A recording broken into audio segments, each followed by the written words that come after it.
We got an absolutely superb turnout, and as I think some of you realise, this is a particularly special event in the sense that we're joining two hemispheres. We've got people today from the Northern Hemisphere, people from the Southern Hemisphere, mostly Brits, mostly Australians. It's our first ever attempt to run an event like this. As far as I know, this could be the first ever financial services reform event there's ever been on such a truly kind of international basis. So we're very, very excited. I'll talk a bit about myself and the Transparency Task Force, and I'll do that because there really is a huge need to make reform happen in the financial services sector. So just a few minutes about myself and one or two other interesting developments coming up. If I can once again invite everybody please to put themselves on that we do minimize the background noise. Here we go. So I'm Andy Agafangelo. I'm the founder of the Transparency Task Force. The TTF happened as a consequence of a speech and a meeting that took place on the 6th of May 2015. The net result of that was the idea of bringing together a few like-minded people. Lo and behold, 6 years later, we've now got 3,000 people around the world who are to one degree or another interested in the reform of the financial services sector. We have created a very, very clearly defined mission, ladies and gentlemen. And our mission is to promote ongoing reform of the financial sector so that it serves society better. I'm going to repeat that because this is what we're all about. This is why we're all here today.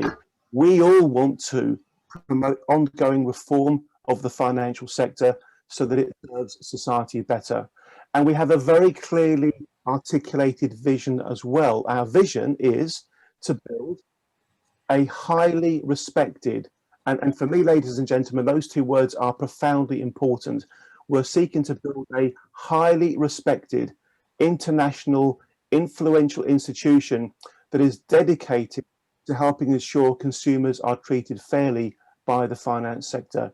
We really do believe our cause is both noble and necessary, and we are giving it everything we've got. In fact, we're giving it more than what we've got. We're making all kinds of sacrifices to try to make real change happen. This is not about making money. We're all about making an impact. That's why we've become a certified social enterprise, which means that we are constitutionally prescribed to simply do what needs to be done to try to make reform happen. It's not about making money, it's about making impact. Now, we are absolutely constrained by a lack of resource. And for that reason, I'm going to spend a moment talking about our subscription membership. We need everybody, please, to become subscription members of the Transparency Task Force. I can ask that without feeling awkward or embarrassed or uncomfortable, because it's not for me, it's for the cause. Please all become subscription members of the Transparency Task Force. And because of the rather unique arrangement we have, we call it Special Option 4, quite literally everybody can become a subscription member. Regardless of your financial position, everybody should become a subscription member, because you literally, under Special Option 4, have the option to name your price, so to speak. I've put a link into the chat regarding that. In terms of explaining this particular symposium, I've been kind of wondering where to start. So I'm going to kind of start sort of at the beginning. I'm going to share my screen. Bear with me, folks, whilst I just do that, because I'm going to be talking to you all about our book. Now, this is not the purpose of doing this is not to promote our book. That's irrelevant. The purpose is to explain the reasoning behind the book. The title of the book that we published last year, and we're very, very proud of it, is Why We Must Rebuild Trustworthiness and Confidence in Financial Services and How We Can Do It. We think it's a very important book. It has contributions from about 65 people around the world.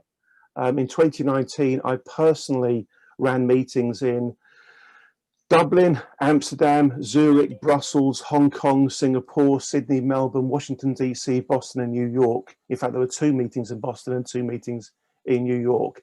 Net result, is that of the 3,000 or so members that we have, approximately 1,000 are outside the UK, and 65 of our members work together to help me make this book. And what the book basically says is this: we, society as a whole, simply cannot afford to have a financial services sector that people do not have trust and confidence in. It's really, really important for all sorts of reasons beyond the scope of this session. Things like democracy, things like freedom, these are not givens. Yeah, it is absolutely inconceivable that we can have the kind of society that we want, the fair and democratic society that we want, if we do not have a financial services sector that is worthy of trust. And I'm just scrolling down here because I want to make reference to a particular part of our of the book.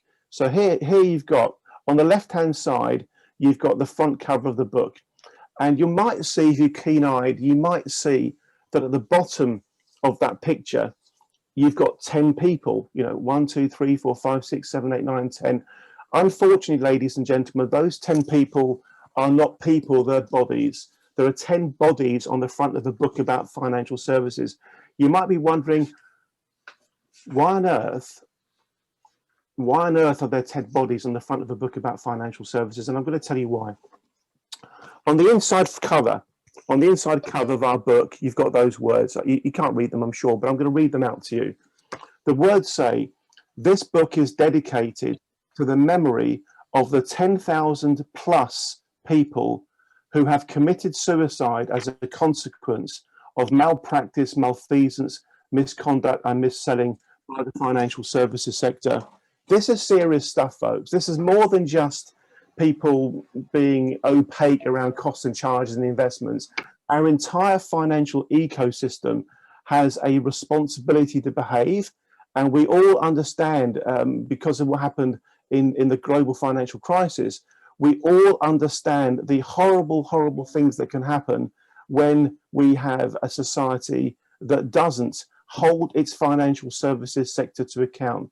Now, you might be wondering, where on earth does that 10,000 figure come from? And I'm going to show you. The 10,000 suicide figure comes from Oxford University, an article that was published in one of the major medical journals. It was all about depression and what happens when people get depressed. And I'm going to share my screen. I'm going to put a link to this into the chat as well, so you can read it in your own time if you wish to. Here's the article, reported by the BBC. Recession led to 10,000 suicides. It's the saddest article you could possibly read.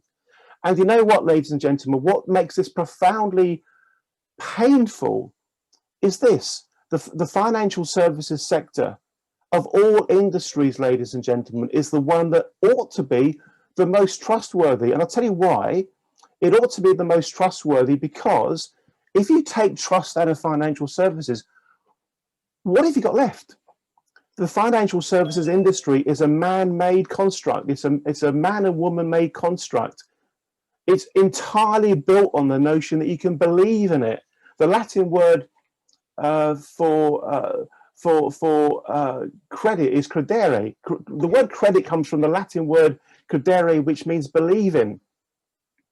All sorts of bright people will explain to you, if you don't believe me, that if you take trust out of financial services, you really do have very little left. So on that basis, I would argue that the financial services sector ought to be, quite literally ought to be, the most trustworthy industry in the world. And that then makes you wonder, well, is it? What does the evidence actually tell us? Well, I'm going to show you what the evidence actually tells us. There's a superb database in the US that captures infringements, corporate infringements, bad practice by organizations. I've got so much to show you, but I'm just going to show you the key bits. If you click here, ladies and gentlemen, on the tab called largest penalties, it will take you to a list of the largest penalties. This is against US agencies, all right? So this is any company from any part of the world that's been fined by a US court, etc. British Petroleum, I'm embarrassed to say, tops that chart. 20.8 billion, not million, 20.8 billion. But I'll tell you what, if you scroll down, you'll see on the left-hand side, financial services companies. Financial services companies operating in an industry that almost by definition has to be trusted to function successfully. Financial services companies just keep coming up time after time after time. In fact, it's worse than that. Let me show you this. It's worse than that. And this is why this movement around the world is happening, because enough is enough. This needs to change. If we click on the tab called Industry Totals, not only is financial services in the top 10, it's the worst. It's the worst. The data is telling us the financial services sector, based upon fines against it, is the worst behaving industry. And not only that, look at the numbers. $331 billion worth of fines against the financial services sector. That's bigger than some countries' gross domestic product. And just to put it into perspective, that's more than double the totals of pharmaceuticals, oil and gas, and motor vehicles combined. Ladies and gentlemen, this is proof positive that there is something seriously wrong with the financial services industry. And it's actually even worse than that, and I'll show you why. If the financial services industry behaved responsibly when it got fined, things would be okay. We'd have a reform loop that would work. They do something bad, they get fined, they sort themselves out, on we go. But that's not what the data is telling us, ladies and gentlemen. What the data is telling us, you can see it with your own eyes here, and I'll put a link to this in the chat, is that the same organizations are being caught doing the same things over and over again. Over and over again. That points to recidivism. Recidivism is the idea that people carry on doing the wrong things, that the organizations carry on doing the wrong things, even when they're caught. Some people are telling me that they're absolutely convinced that the culture within some banks is to think of being fined as an occupational risk, a cost of doing business. Now, if the culture is that bad, it's even worse than I think it is. And unfortunately, the data suggests that it is. The data is telling us there's a serious problem here. Now, of course, we're talking here about a US-based database, and the picture might be different in the UK. It might be different in Australia. But you know what? I don't think it will be. The good news is we won't have to hang around for too long to know. And I'll tell you why. For the last year or so, the Violation Tracker people and the Transparency Task Force people have been working very, very, very hard together. And believe me, I do mean very, very hard together to actually bring Violation Tracker to the UK. And there's a press release going out today, which is basically saying that the Violation Tracker and Transparency Task Force effort to bring Violation Tracker to the UK, so we have our own version of that, is happening. It's happening. We've got the backing. We've won the support. This is enormously significant news. There's a press release going out today. In that press release, one of the quotations is what I've just put in there. Kevin Hollinrake MP, a very, very respectable politician, first-class guy. There's Kevin Hollinrake's quotation. I'm going to come back to Kevin Hollinrake. I'll tell you why, because you need to know what some politicians are doing to try to drive the change that we are all actually seeing and experiencing. So the Transparency Task Force, I'm off the scale proud to tell you, and I wish I had time to rabbit on about it, but I won't. The Transparency Task Force is the secretariat to, if you like, the operational engine behind this all-party parliamentary group. We are huge fans of all-party parliamentary groups for several reasons. In fact, the entire strategy for driving change that we have, the Transparency Task Force strategy for driving change, is about bringing together the thinking of two groups of people. On one hand, people like these folks who have the power and the position to make change possible. And on the other hand, people like us kind of, activists, campaigners, call us what you like, who have a real sense of passion and purpose about the change that we want to see. And I tell you what's really interesting about this APPG. Rob Roberts, by the way, is with us today. He'll be speaking later. Great to have Robert with us. We have a really broad cross section. Take, for example, Baron Seeker. Baron Seeker's politics are pretty left of centre. Let me put it that way. Okay. And Kevin Hollinrake MP, his politics are pretty right of centre. And it doesn't seem to matter. This is one of those topics, ladies and gentlemen, where people of all political flavours and colours and perspectives agree we need serious reform of the financial services sector. So we are absolutely over the moon to be able to announce today that Transparency Task Force and Violation Tracker has brought Violation Tracker to the UK. And you know what? We're already having conversations with people connected to the European Union, serious conversations about bringing it to Europe. And you know what? We're already starting to have conversations with people in Australia. People in Australia are saying, why can't we have that, one of those? What will it take? How much money do you need? There's a huge demand for this kind of exposure to malpractice. And I'm going to put into the chat as well a quotation in the press release coming out today from Prem Seeker.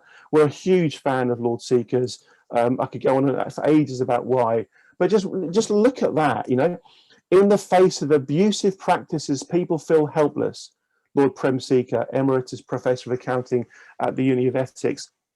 Now we all have an ally in Violation Tracker. At the click of a mouse, it will lay bare what the abusers don't want you to know, the history of abuses and antisocial practices. This is the key point. Armed with this, everyone can make informed choices, boycott the abusers, and force them to mend their ways. The regulatory framework, as it's currently constructed, ladies and gentlemen, does not appear to be effective in changing behaviour. Fines don't seem to do it for all sorts of reasons. This is the kind of thing that might. But we need to bring people power at this. We need to basically go nuts in our absolute hard commitment to trying to drive the change that's happening. I'll be speaking on and off during the course of the session. What I'm going to do now, though, is invite our very first speaker to say a few words. Baroness Ritchie will be speaking shortly. Now, for those of you that don't know, there are some absolutely first-class parliamentarians who are working really hard, including Baroness Ritchie, to drive change of the financial system. Over the last couple of months, there's been the Financial Services Bill working its way through the British Parliament. And I've been watching every single bit of it. And I have to tell you, there are ideas from people such as Baroness Ritchie, Baroness Kramer, Baroness Bennett, who's speaking later today, Lord Eatwell, Lord Sharkey, Lord Seeker, who I mentioned just now, Lord Davies of Brixton, and Lord Tunnicliffe. There are loads of them. In fact, I call them the Enlightened Eight. They are coming up with absolutely awesome ideas, which, if implemented, would completely change the problem. We are not talking, ladies and gentlemen, about a problem that is unmanageable. There are times in all of our lives when something horrible happens. It might be health related, it might be a car accident, whatever it is. We've all experienced things that are absolutely ghastly, things that we would practically do anything to wish didn't happen, either to us or people that we are close to and love. And we have to just reconcile ourselves that the car crash did happen, somebody has got cancer, etc., etc., etc. These things, ladies and gentlemen, are things that we cannot do anything about.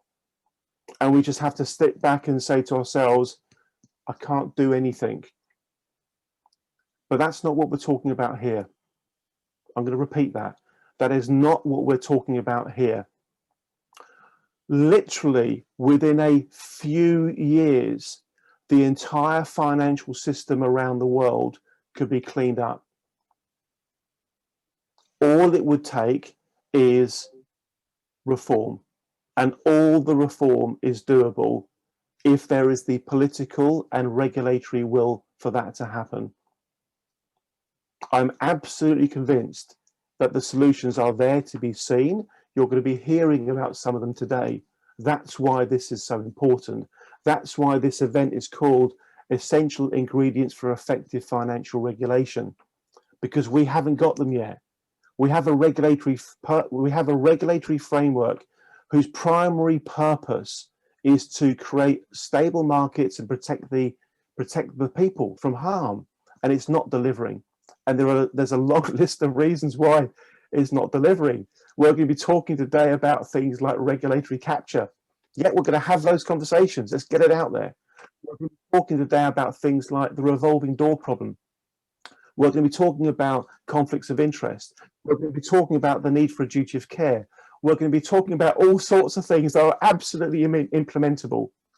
But if you want hard proof, ladies and gentlemen, that there is something seriously wrong in our system, just watch what happened in Parliament over the last couple of weeks. I'll provide the links. We'll do that.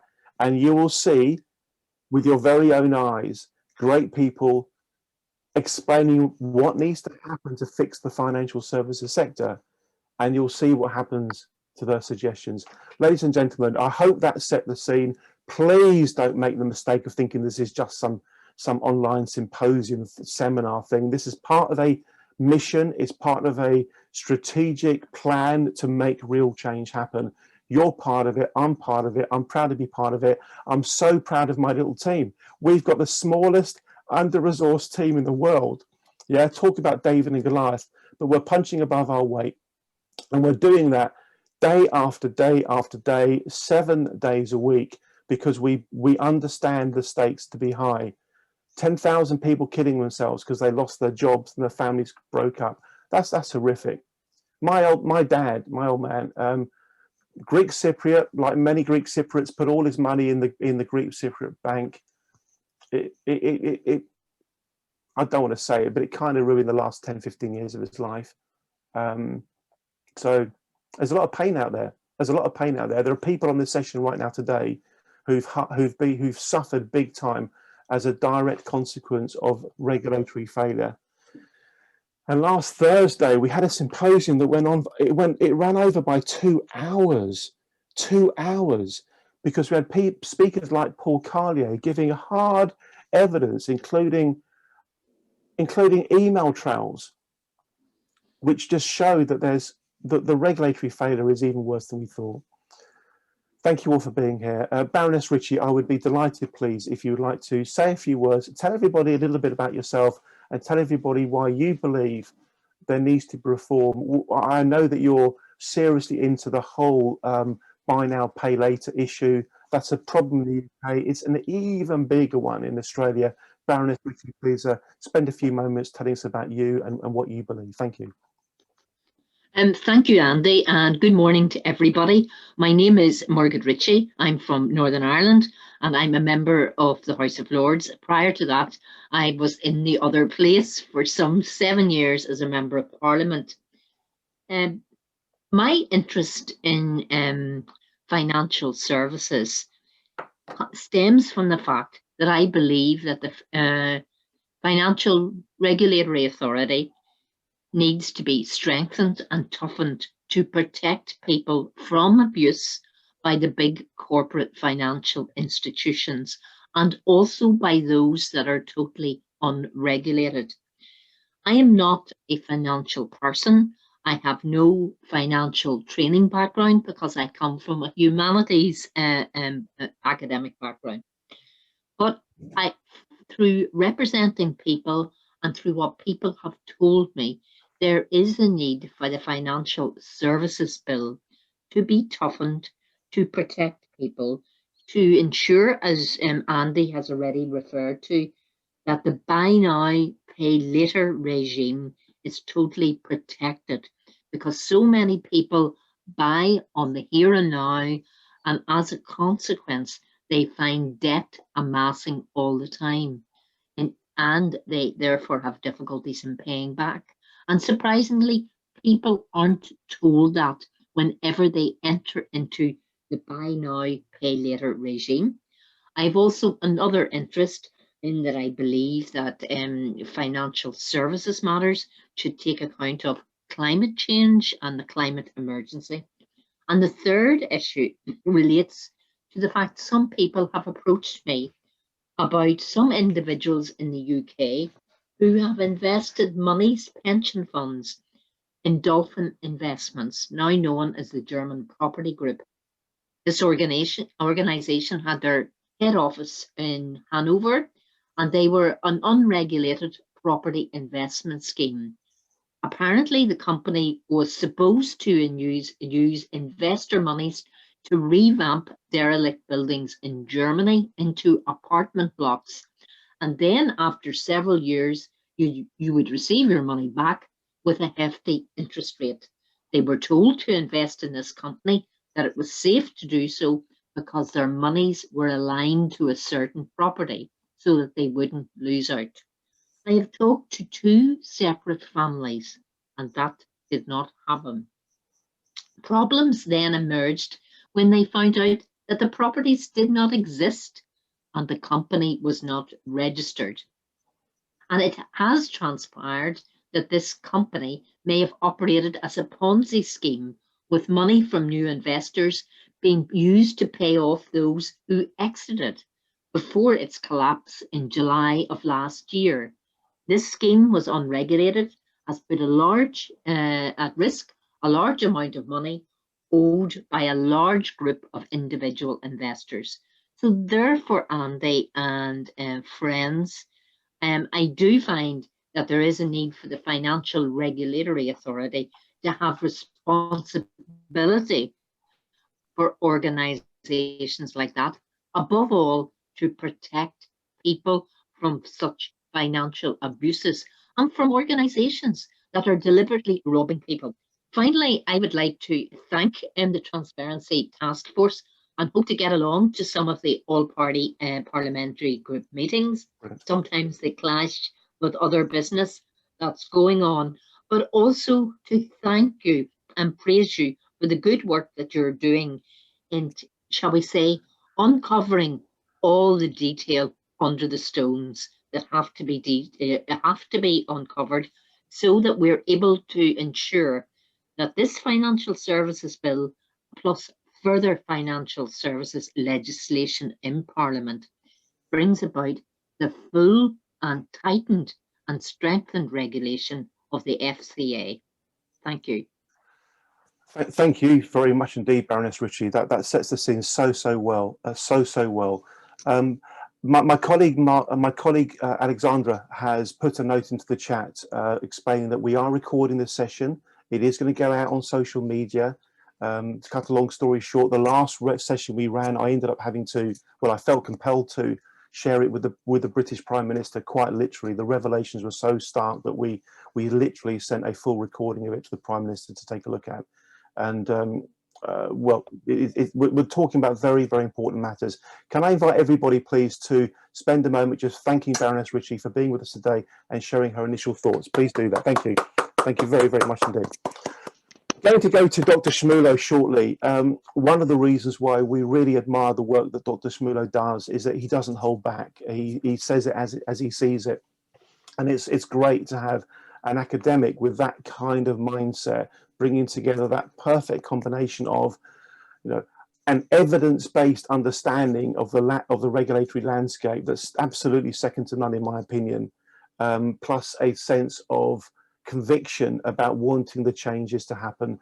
Dr. Shmulo, over to you, please. Thank you very much indeed. Thank you for being with us today. Good morning, colleagues. Good morning to those of you in the United Kingdom, and good evening to those of my colleagues in Australia. To Her Noble Ladyship, Baroness Downpatrick, thank you for your remarks. I'd like to pick up on something that you said as a touch point for what I'm going to say. You said that you think that the FCA's powers need to be toughened. We've had similar calls in Australia. Unfortunately, tougher powers is a bit like putting a bigger bullet in a gun. If the gun doesn't have a trigger, it doesn't really matter how big the bullet is, it's never going to fire. And this goes to the heart of the problem of regulatory capture and regulatory forbearance and regulatory incompetence. And I think that I'm probably in one of the, so regulatory capture as a topic is one of my research foci, and I'm uniquely well placed to study research focus. I'm uniquely well placed to study regulatory capture because, of course, I'm in Australia, the heart of regulatory capture. And the revelations about regulatory capture that have come to the fore in Australia, I have to say, make what has been revealed about the FCA pale into insignificance. It's a torrid and very sad affair. And if I may, this is what I'd like to talk to you about today. If I may share my thoughts with you about regulatory capture, it is an insidious disease. It's a disease in which regulators who are charged with protecting the public interest and defending the Commonwealth become something akin to a glee club for the industry. Instead of policing the industry, they promote the industry and promote its interests. And the evidence from around the world and across many time periods demonstrates that regulators of all industries are susceptible to capture. Healthcare, telecommunications, passenger aircrafts, oil and gas, you name it. They are all susceptible to capture, but none more so than the regulators of the financial industry. The evidence, empirical and anecdotal, demonstrates conclusively that financial services regulators fall to capture. They fall first and they fall furthest. We've seen many instances of regulatory capture, not just in the financial services industry. You know, you are all aware of the terrible tragedies that befell passengers aboard Boeing 737 MAX aircraft. And what came out of that? What transpired from that? A regulator in the United States, the FAA, the Federal Aviation Authority, had become so thoroughly suborned to Boeing that Boeing had internal emails that were uncovered in which they laughed and joked about the fact that they had brainwashed the FAA. So while these things happen to all regulators of all industries, what we see in the financial industry is we see that this happens so quickly and so consummately, and it happens for so many different reasons. For example, there are aspects of regulatory capture that are driven by ideology and an ideational affinity for the industry. So you might have people in the regulator who are of the view that the institutions that they are regulating are sacred cows, that they should be treated with kid gloves, that whatever the banks do is in the national interest. Now, sometimes what banks do is in the national interests, but not all the time. There are other aspects that drive regulatory capture. The revolving door phenomenon is a very prevalent one, a phenomenon in which regulators forbear in enforcement against regulated entities because they are promised a more lucrative position in the regulated entity in the future. There are countries that have grasped the nettle and outlawed the revolving door. South Korea is one. And I think the lessons that we can learn from what the South Korean government has done to combat the revolving door are instructive. What we've seen in Australia is both heartening and depressing. On the one hand, we saw evidence of a regulator that was so thoroughly suborned to the financial services industry that it really became a national disgrace for Australia. But what we also saw was a Royal Commission which, when it exposed those practices, when it dragged those practices into the disinfecting light of sunshine, achieved the most extraordinary results. You know, our Royal Commission was headed by former High Court Justice, Mr. Kenneth Hayne. And I say this with the very, very greatest of respect to his honour. I don't think his honour would have been a good poker player. He was quite easy to read. He had three very distinctive tells. If he was listening to testimony, the provenance of which he found dubious, he would rock backwards and forwards in his chair. If the evidence got worse, he would roll his eyes. If it got worse still, he would throw a rather disapproving sideways glance to the witness. And if the evidence was absolutely irredeemable, you would get the trifecta. He would rock back in his chair, roll his eyes, and give the witness a disparaging look. What Mr. Justice Hayne achieved with his disparaging looks and rolling his eyes and rocking backwards in his chair in the space of a year was more than ASIC had achieved in the preceding 10 years. The evidence that came out before the Royal Commission cut a swathe through those who have perpetrated misconduct in the Australian financial services industry. AMP, at one stage Australia's largest and most venerated life insurer, I think it is fair to say is today in a glittering death spiral. Its days are numbered. They tried to sell the firm at the end of last year. They couldn't give it away.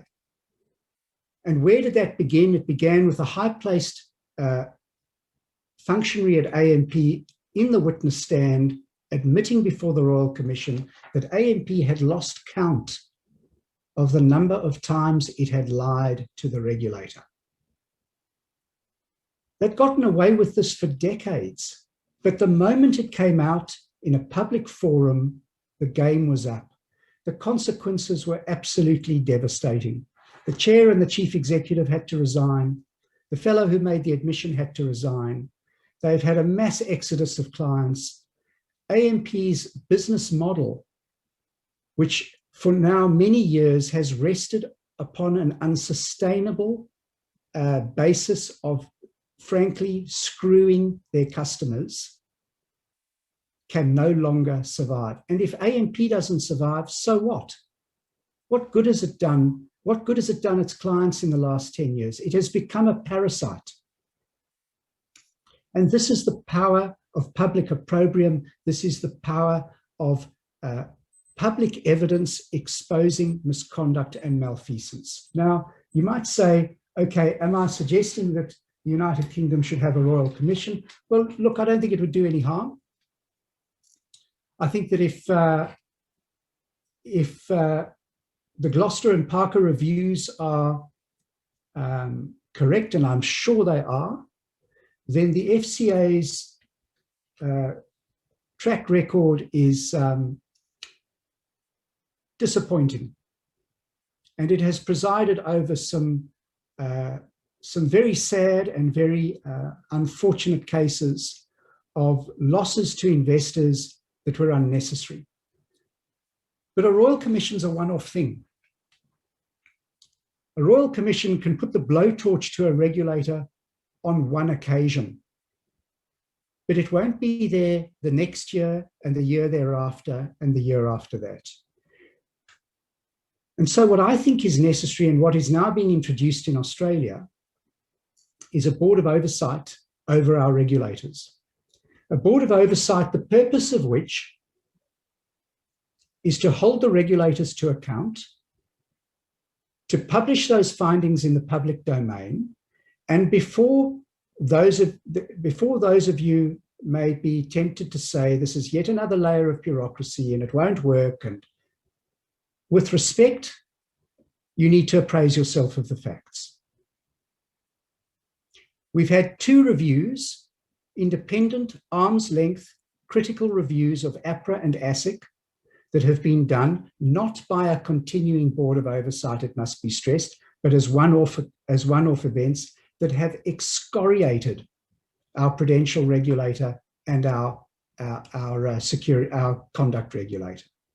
They have laid bare the faults of these institutions, and they have put those findings in the public domain. Now, if you back that up with another review every 2 years by people whose integrity is unimpeachable, by people whose ethics are inviolable, people who are able to conduct reviews with a sufficient degree of regularity, that the people in charge of these regulatory institutions can be held to account not only for their failures, but for their failure to correct their failures.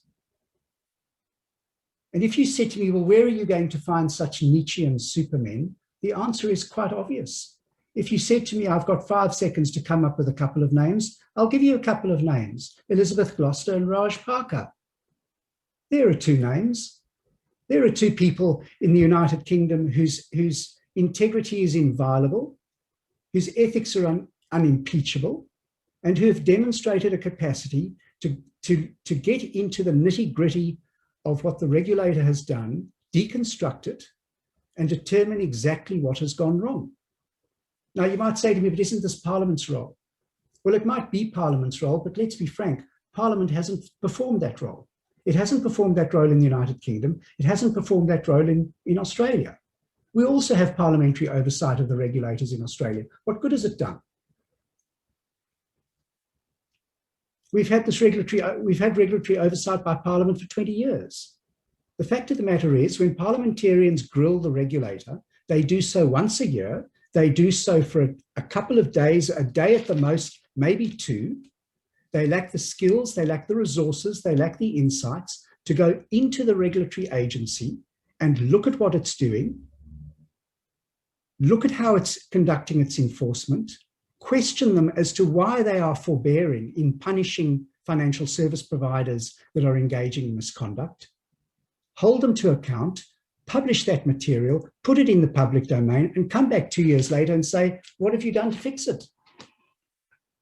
And I must tell you that this idea of a regulatory board of oversight was a suggestion that I made to our Royal Commission under invitation, and I was pleased to see that it was reflected in recommendation 6.14 of our Royal Commission's final report, and has now been adopted as a parliamentary bill, the Financial Regulator Assessment Authority Bill, which is currently before Federal Parliament. But I must tell you, this was not my idea. This is an idea that's been kicking around since the 1860s, when the study of regulatory capture began. It began with Charles Francis Adams, Jr. in the United States, who observed the capture of the railroad commissions by what was colloquially known as the railroad barons. And he said the only way to combat this is to expose this capture and to put it in the public domain. What Thomas McCraw, writing in the 1970s, referred to as a Sunshine Commission, which plays into a statement that was made by the former Chief Justice of the United States, William Brandeis. He said once, sunlight is the best disinfectant. And I say again, if you meet what I have said with skepticism, let me reiterate. The sunlight that was exposed on the Australian financial industry by the Hayne Royal Commission did more to clean up our financial services industry than ASIC has done, ASIC being our version of the FCA, did more to clean up our financial services industry than ASIC had done for the preceding 10 years. Why? Because the filth, the misconduct, the venality, the wickedness was there, it was exposed, it was in the public domain. So public opprobrium works. It certainly works better than a regulator operating in the shadows. As for the power of biannual, recursive, independent reviews, we've seen the power of these reviews. We've seen the damage that they can do to the kind of cozy relationships that exist between regulators and industry. And we have seen this evidence in the United Kingdom and in Australia.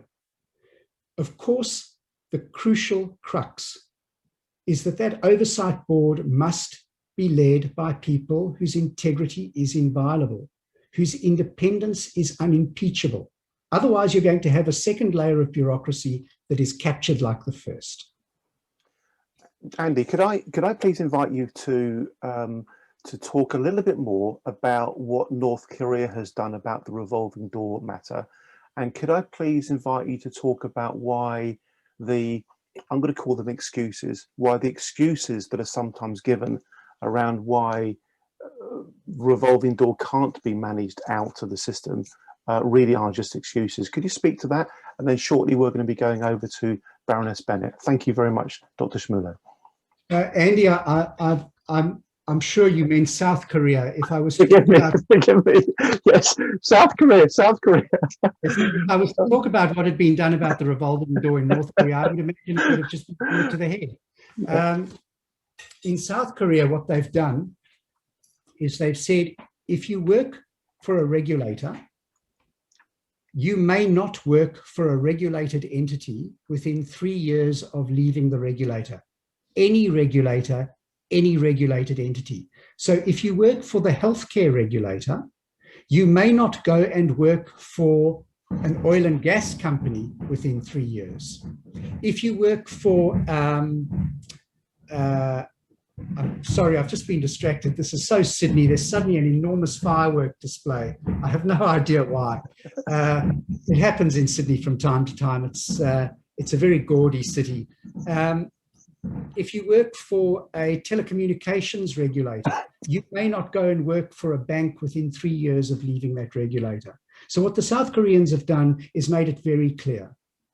If you work for a regulator, do your job, because you're not going to be able to land a cushy job in the industry, certainly not within 3 years. So you're going to have to find 3 years to survive before you can go and get some kind of a reward for having engaged in forbearance in your role as a regulator. I think that's very effective.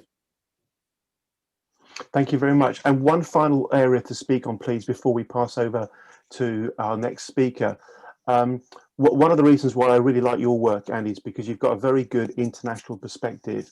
And I mention that because in the UK, our understanding, and please, if anybody wants to correct me in the chat, please do so. But our understanding is that something like 33% of all crime in the UK is fraud. You're more likely to become a victim of fraud than any other crime in the UK.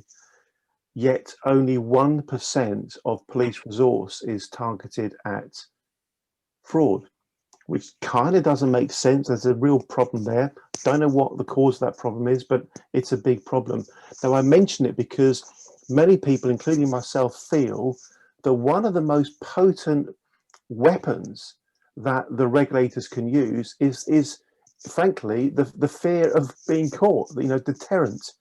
If regulators are thought to actively, proactively, enthusiastically hunt down people causing malpractice, malfeasance, misconduct, mis-selling, you get this massive free of charge deterrent factor. And could you please just speak about the way the regulators are seen in South Africa? Because I believe from what you've told me before, South Africa is a good example of where, frankly, they take the regulators really seriously. Please just speak to that, Andy. Thank you very much. Look, Andy, I have to be very frank with your audience and your colleagues. The South African case is a rather unusual one.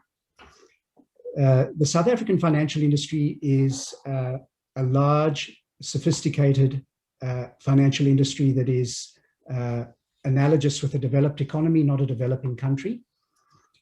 90% of that financial industry is owned by white South Africans in a country where white South Africans constitute about 10% of the population. So 90% of the population in South Africa, which I would refer to as black plus, black people who are mixed race and refer to themselves as colored, people of Indian extraction. 90% of the population in South Africa owns 10% of the financial industry. Right. So the financial industry is really deeply, deeply nervous of being exposed for having engaged in misconduct. Why? Because they know that the government is standing in the wings, licking its lips at the prospect of nationalizing some of these firms. So the first thing is, firms in South Africa are really very frightened. Financial firms, I'm not talking about the government. The South African government, certainly under the former state president, was fabulously corrupt. But the financial industry itself is pretty close to squeaky clean because they are terrified of being nationalized. And when the regulator comes in and says, we've picked up something that's wrong, I've been in a consulting role. I've been in these firms when the regulator has come in and said, we've got a query. People run around like headless chickens. They're absolutely terrified.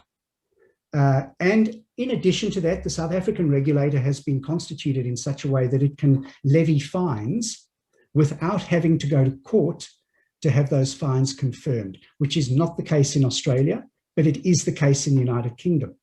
The FCA does have the power to levy fines without having to have it approved by a court. So really, the FCA has no excuse for not levying fines that are big enough to deter misconduct. Thank you. Thank you very much indeed. Can we all please show our appreciation to Dr. Shmulo for sharing his tremendous insights and experience? Thank you very, very much indeed. Thank you. Absolutely superb. Folks, I guess one of the ways of trying to define what the Transparency Task Force is we just want to be a big bright light shining a light on stuff, because as Andy indicated, just making things visible that are going on that shouldn't be will in and of itself change behavior. I think it's been well documented by all kinds of excellent academics that transparency is a powerful force if you want to change behavior. That's why we're as committed as we are to what we are doing. Hopefully, folks, towards the end of the session, we're going to have lots of time to open up for Q&A and comments. There's so many superb speakers. I want to try to stick to time as best as I can. Our next superb speaker is Baroness Bennett of Manor Castle. Baroness Bennett, please, over to you. Thank you very much. And you're good for maybe 10, 15 minutes or so if you wish to speak that long. Thank you. Okay, thank you very much. And thank you everyone for being here this morning. It's great to see so many people at all kinds of different time zones here with us. I think I'm in a good position to follow on from Dr. Shmulo, actually, because he was talking about regulatory capture, and I'm essentially talking about captures of entire governments. Capture, of course, implies something that happens recently, and we can debate the history of this. But the practical reality is, if you look at the way political funding works in the UK, we get to the government, they pay for. They very often being the financial sector, as indeed also the telecoms, the oil and gas that was being referred to. But I think to be really practical, and one of the things I'm very much aiming to do is to demystify, to show people what happens in Parliament, because it's all pretty mysterious. It's all wrapped up in, fancy robes of, in my case, fake ermine. And the whole thing is very, very impenetrable and very opaque. So I want to actually start with yesterday. Andy's already made reference to Lord Seeker, Prem Seeker, with whom I work very closely, and he and I both came in on an oral question yesterday. Now, this was an oral question. So an oral question is a 10-minute period whereby one lord puts down a written question. The minister responds. That lord then gets one shot back, and then 9 or 10 other lords come in to follow up with supplementaries. So this was actually put down by Lord Lee of Cavendish, who I think one could fairly say is an advocate of the financial sector. And his question was about the combination between the recent report on restoring trust in audit and corporate governance, which is perhaps best known for the attempts to break up the hold of the big four auditing firms, and the UK listing review, which was yet one more effort to make the financial sector more competitive in the post. Now, it's interesting because Lord Lee basically said, well, isn't the audit report a bad thing and contradictory because it's going to make us less attractive, less open to finance? And I asked the question the other way round, saying, and I was quoting actually the UK head of Deloitte, who said that the audit report showed that it wasn't just auditing that needed to be reformed, it was also very much corporate governance. Now, the answer I got from Lord Callanan, and I'll stick a link to the Hansard when I finished in the chat box. Lord Callanan said, "Oh, we're talking about auditing. We're not talking about corporate governance." And that was the whole answer I got. And then when Lord Seeker, a couple of questions later, asked about, isn't the current regulatory structure, look at this string of scandals, isn't it inadequate? He got what in cricketing terms you might describe as a dead bat back, saying, "Oh, we're going to fix it and everything will be fine." And that was the sum of the scrutiny that conducted in the House of Lords yesterday. And that's the kind of way things are structured to make sure that nothing really does get examined. And that's just, oral questions is just a small part of the theatre of Parliament, perhaps. So it's not that big a deal. But where it gets really, really serious is if you look at the Financial Services Bill and the National Security and Investment Bill, which are both now currently going through Parliament. Now, what we've had is with both of them, we've finished the committee stage. And again, I'll stick another link in the chat box later to explain this committee and report stages further, because I don't think there's a great deal of understanding generally about how all of this works. The way things run is we have a second reading, which is where we have a general debate on a subject. That's the first time we substantively engage with the legislation. Then we have a committee stage where a whole lot of amendments are put down, they're debated, and then by convention, usually they're all withdrawn again. Then we come to the report stage when you put down more or less those amendments, maybe changed a little in light of the debate, and that's where we actually have votes on things. Now, if you look to see this process happening really well, if you have a look at the Domestic Abuse Bill, which has been going through Parliament, widely welcomed by all sides of politics. Now, after the committee stage, the government actually made, I think my count was about 9 concessions. People had made arguments and the government conceded that, yes, these were good ideas, these were good things to do, and they changed the legislation by agreement. We then had a very, very heated, very long committee stage, and the House of Lords has sent 9 amendments back to the Commons. So the government was defeated, was told they should do further, should do better. And that's now going to go to the Commons. Now, I don't think we're not going to get all those through the Commons. We're not even probably going to get most of them through. But what you can see is a real process of legislative scrutiny, legislative change, the debate actually making a difference. But if you go and look in the Finance Bill and the National Security Investment Bill, the contrast is enormous. Each major amendment in committee stage on the Domestic Abuse Bill had something like 12, somewhere between 12 and 20 speakers from all sides of politics. Though often each amendment was led by someone who'd been working on this issue for 20 years and utterly knows absolutely everything about it in and out. If you look at the Financial Services Bill, which is starting today, you can watch it in this afternoon's on the House of Lords TV. I do warn you that, if you want an afternoon nap, it's probably a good way to achieve it. It is there and it is on television. And what you will see is 1 or 2 people putting an amendment forward, maybe 1 or 2 extra people speaking to it. Then you get the Lib Dem shadow and the Labor shadow speaking, and then the minister, and that will be the end of it. And both the length of debate, the depth of debate, the richness of the debate, the level of engagement is perhaps 1/10 of the level of engagement in the Domestic Abuse Bill. And if you look at the number of people who are really there to question the financial sector, to question what's happening, I'd mentioned Baroness Bowles, Lord Seeker and myself, and a handful of other peers, perhaps in particular areas, are trying to come in and challenge and question. But the level of scrutiny is absolutely terribly thin. And if you look at the National Security and Investment Bill, it's actually even worse. It was only because someone put down an amendment that people really noticed. And if you look back at the debate, you'll see this, including the opposition parties going, "Oh, we've just noticed that there's a provision in this, utterly unlike in competition legislation, that says the government, if it makes a decision under this National Security and Investment Bill, can compensate companies, which doesn't exist in the competition law. And more than that, anything under £100 million doesn't have to be reported to Parliament. But if it's over £100 million, it'll have to be reported to Parliament." And it was really only kind of by accident that this was really uncovered and started to be explored.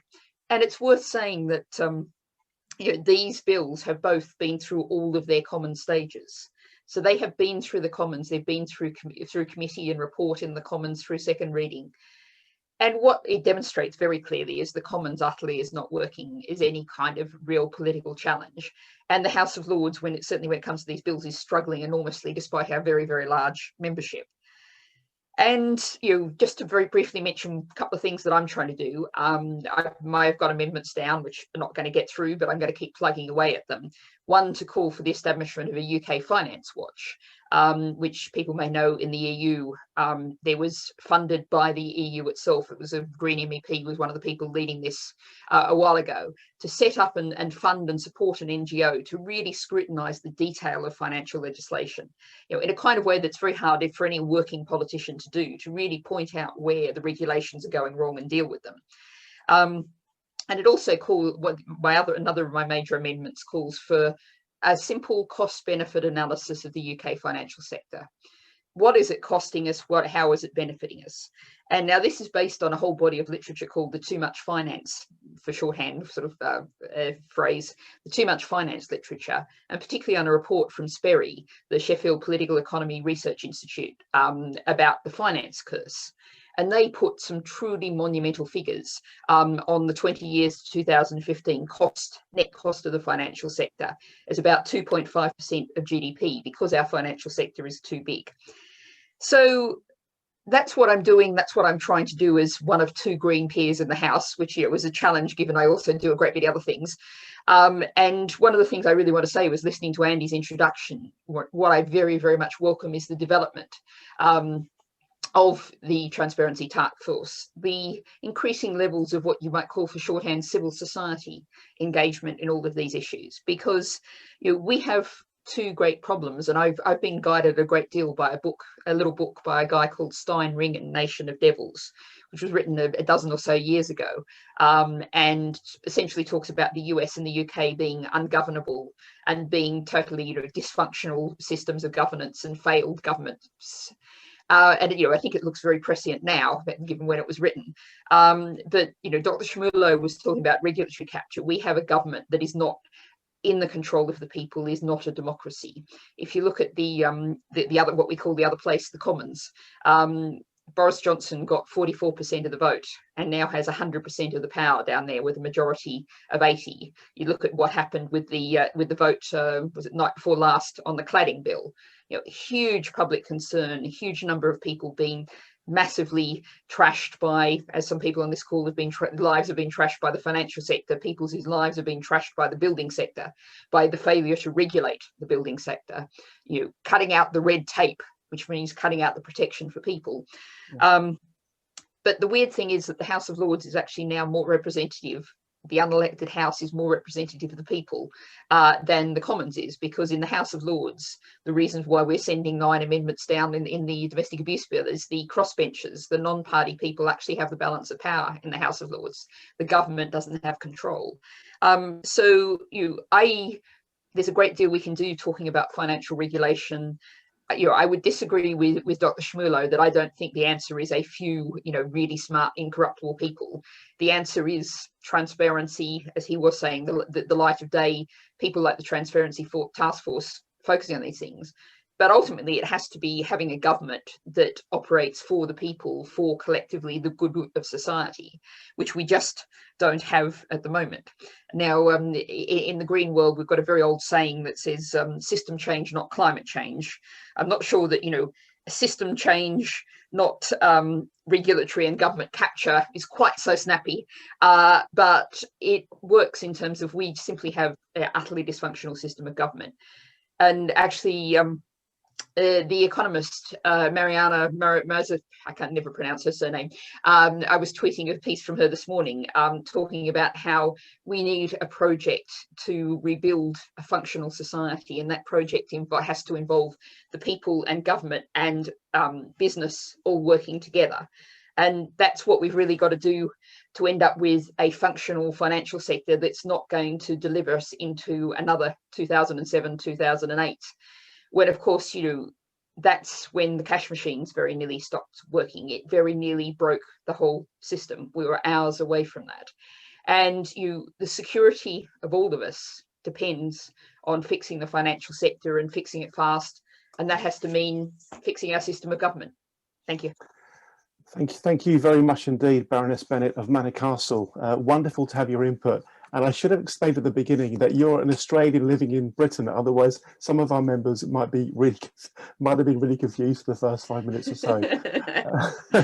Well, yes, I am British as well, but I was born in Australia. Okay, very good, very good. So we are going to spend a few minutes just taking one or two very short questions, comments to Baroness Bennett and or Dr. Shmulo, and then we'll go to our next speaker. So if you want to say something now, please do. You're welcome to, but raise your hand digitally. I'm asking you to do it digitally because I can't see everybody on the screen at once because we've got so many people here. We've got 90 people, folks, from quite literally both hemispheres with us today. So raise your hand digitally if you'd like to say something now before we move on to our next speaker, Rob Roberts MP, who is a member of both of the all-party parliamentary, forgive me, we're going to go to Robin Ellison. After Robin, we've got Rob Roberts MP, who's a member of both of the all-party parliamentary groups that the Transparency Task Force is a secretariat for. Would anybody like to say something at this stage? If not, we'll go straight to Robin Ellison. I think we're going to go straight to Robin Ellison. I think everyone's just lapping up the content, which is great. Can we please, first of all, thank Baroness Bennett for her contribution today. It's been absolutely superb, as it frankly was last time you spoke. Thank you very, very much indeed, Baroness Bennett. Please do stay with us. Super stuff. Wow, we're on a bit of a roll today. There's a huge sense of momentum and there's some great content going into the chat. I do encourage you all to use the chat to share your thoughts. Of course, be civilized, be courteous. Don't be anything other than constructively critical with anything that you wish to say. The Transparency Task Force style is to be collaborative, collegiate and civilized. We believe that's actually likely to be the most powerful approach to take. That's why it is the approach that we are taking. Our next speaker, for those of you that don't know, Robin Ellison is a man I've admired for years and years and years. He has legendary status in the UK's pension sector as a highly respected, thought-leading pensions lawyer, loads of great ideas. Like our other speakers today, doesn't hold back from sharing what he really thinks. So Robin, can I please invite you to introduce yourself and add to what I've just said, and in particular, talk about the ideas you put to me a couple of weeks ago, which I thought were brilliant, which I think really do need to have the chance to get out into the light of day. Mr. Robin Ellison, over to you, sir. Thank you very much. Thanks, Andy. It's nothing like an over-the-top introduction to make everybody disappointed down the line. Anyway, but thank you for that. I really appreciate that. My background is I'm a day-to-day pensions lawyer in the UK, but I'm also an academic and I'm also a regulated person. I'm regulated by 5 regulators around the world. So what I was going to suggest was we look at this from a slightly different angle. And one of the messages that seemed to be coming out of this morning, and by the way, I just wanted to say 10 points to Andy for getting everybody up at 8 o'clock UK time. I didn't know that was doable on a screen like this. One of the issues that seem to be emerging is that clearly there's a consensus around this group that regulation isn't working, which I think we agree on that. But the suggestion is that more regulation would be better, and I want to explore whether that's an appropriate response. Now, I just want to say a couple of things that I'm not saying. That is, we all agree that we need rules. We need football rules, we need road traffic rules, we need rules against stealing, murder and stuff, and we need rules for financial services. The issue here is whether we have the right rules and whether we have too many of them. And whether we have intelligent regulation, whether there's a better way of achieving success. And the analogy that's sometimes used is the chocolate analogy, which is that most of us like chocolate, and chocolate is a good thing, but too much chocolate makes us sick, and it makes both the consumer sick and the regulated body is sick, and it just doesn't work. So if we're agreed that the regulation system in the UK on financial services isn't working, and we're agreed it's not really working around the world, and we can see it's not working because we all know about the failures and the fines and the degree of compliance costs. The question is, why isn't it working? And I wanted to suggest one of the title of this morning session is Essential Ingredients for Regulation. I wanted to suggest an additional ingredient, something that's missing in the pot that might help to fix it. And that is the issue of mindset of regulators. At the moment, for example, in the UK, the Financial Conduct Authority has over nearly 9 feet of regulations, if you printed them all out, hundreds of pages of new regulations coming on stream every year, and fines upon fines, making absolutely no difference to the conduct of behaviour. And the question is, why? And the answer is probably that we've got regulation by rule book rather than intelligent regulation. And I want to suggest the way we might introduce intelligent regulation at a fairly modest cost. And the key is, it seems, or one of the keys is, I hesitate to mention this in this very august audience, is the lack of training. Now, most people who interfere in society or who affect other people's lives have to have training and qualifications. So if you're a lawyer, an architect, an accountant, a bus driver, a pilot, by and large, you've got to get some training. Because if you don't, you may cause damage to the people you're supposed to be looking after. Some jobs don't need training. Being a parent is the obvious one. And I'm a parent, and we do a lot of damage to our kids by not having training. But one of the curious exemptions from training is lawmakers and rule makers and regulators. It's really curious that they can do so much damage or allow so much damage to happen, and they've had no training or qualification. Now, they may have individual qualifications, so they may be lawyers or accountants, or they may have degrees in public administration. But I just give a list of things that they're clearly not trained in. Management and understanding of risk, how to draft rules clearly and simply, alternatives to rulemaking. There are lots of ways to change behaviour without having to have rules. Proportionality, cost-benefit analysis, unintended consequences, a lot of these rules. How sanctions work and don't work. I mean, we all know that they're not working. The use of trust, as a couple of the earlier speakers were looking at trust. That's not a thing that's really built into rulemakers' skill set. And one of the other things that I think is quite important is that very few rulemakers understand how to deal with public pressures to reform. So if something goes wrong, there's been an incessant stream of scandals in the UK, which the regulators not been able to cope with. But it responds in a knee-jerk reaction to say it wants more rules. And what happens as a consequence of that is that, as Andy has described right at the very beginning of this discussion, is that regulators are destroying trust, not building trust in the financial service industry. It's counterproductive, it's having an unintended consequence, and they're becoming drunk on new rules. So the suggestion is that because it's costing money and it's bringing in unfairness and a lack of remedy for consumers, and the additional costs are just horrific, the question is, what could we do? What we don't want to do is have more rules. In my game, we have a thing called the pensions regulator. The pensions regulator's budget has increased by 10 times in 15 years. We now have just under 200,000 pages of pension scheme rules, and it doesn't make the slightest difference to whether things go well or not. And we all know about how the FCA doesn't work.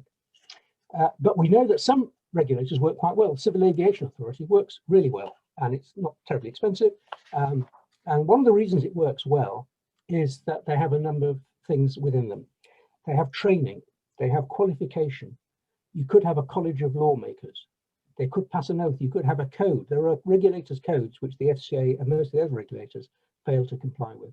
And most importantly of all, we could have accountability. Very few regulators are individually accountable. They work in teams or groups, or they work in personal signatures. So it's the Financial Conduct Authority signs a letter, not Mr. Smith at the Financial Conduct Authority.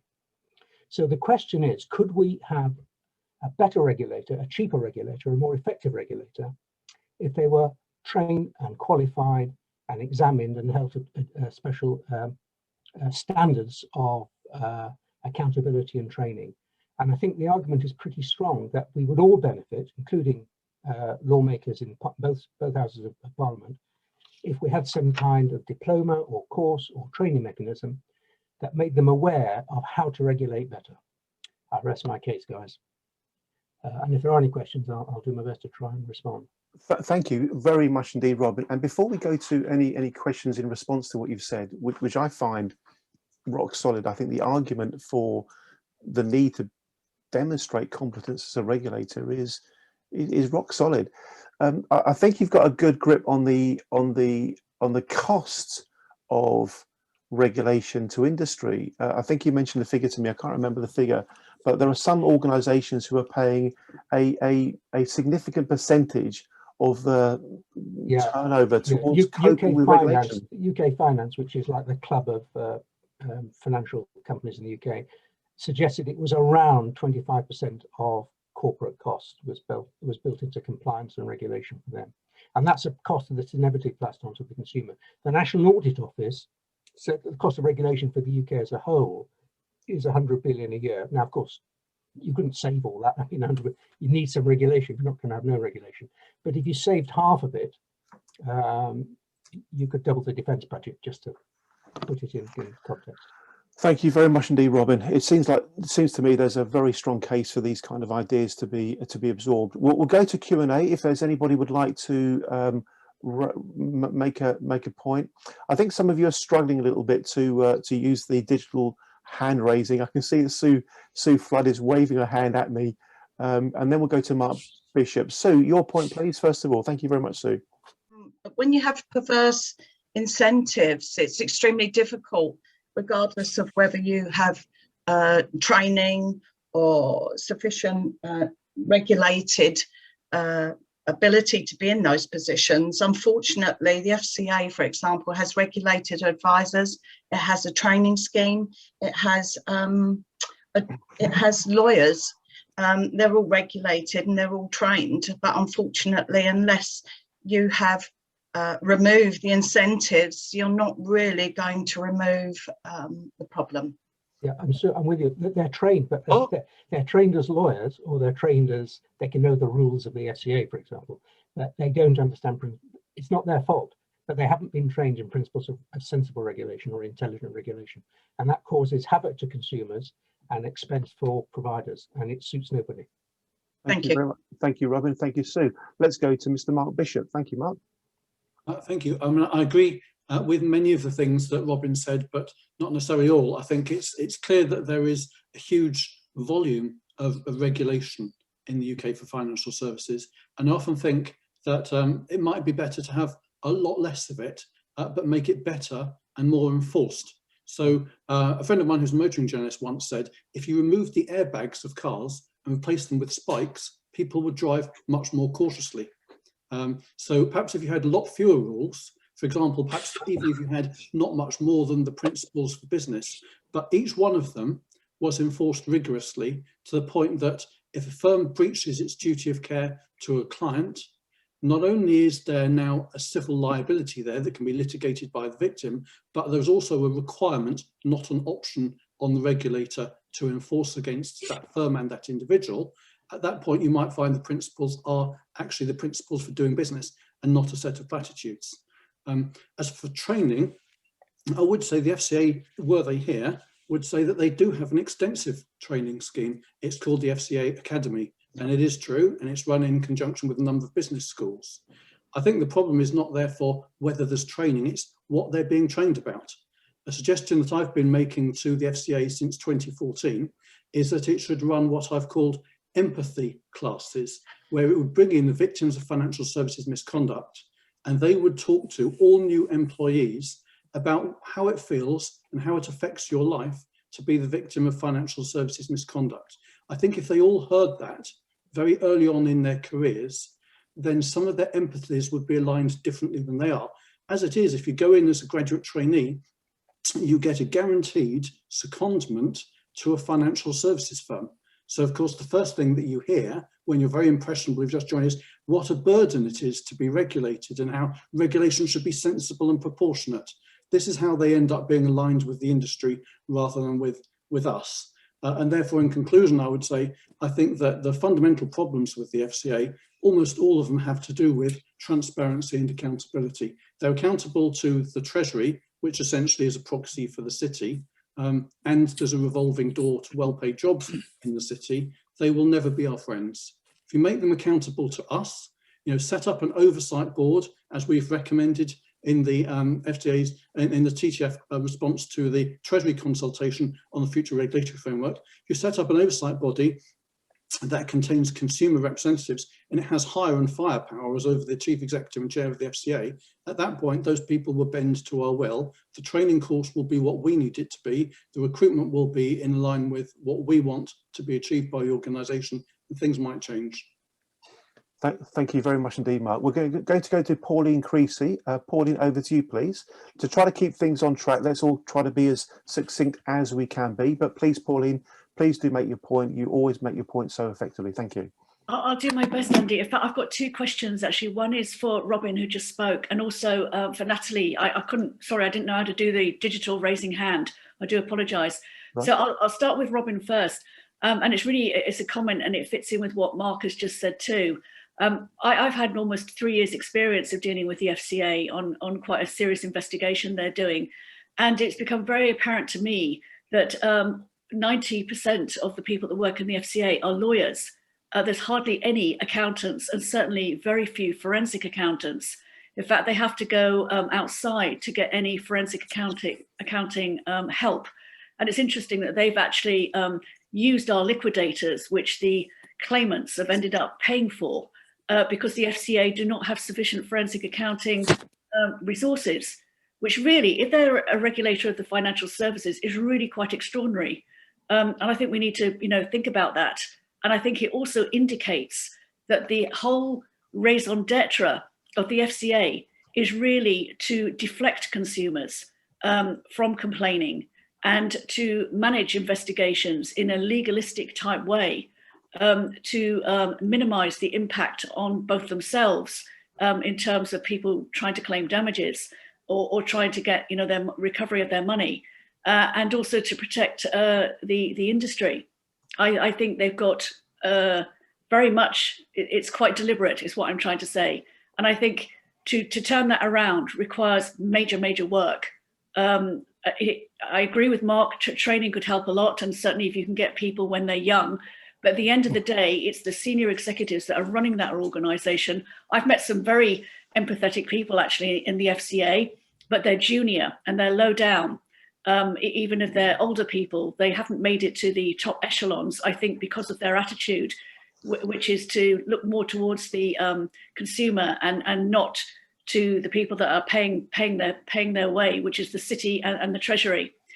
And if I could just then quickly move on to my question for Baroness Bennett, I wanted to ask her, she made some very interesting observations about questions and examinations being staged. And that has been in my growing concern and fear about the Treasury Select Committee, who are supposedly there to examine a lot of these matters, including economic crime and fraud. And indeed, they've got an ongoing review of the financial conduct industry, which has been running for several years and being managed by different committees. But since the arrival of Mel Stride, I've noticed a distinct protection of the regulator coming in.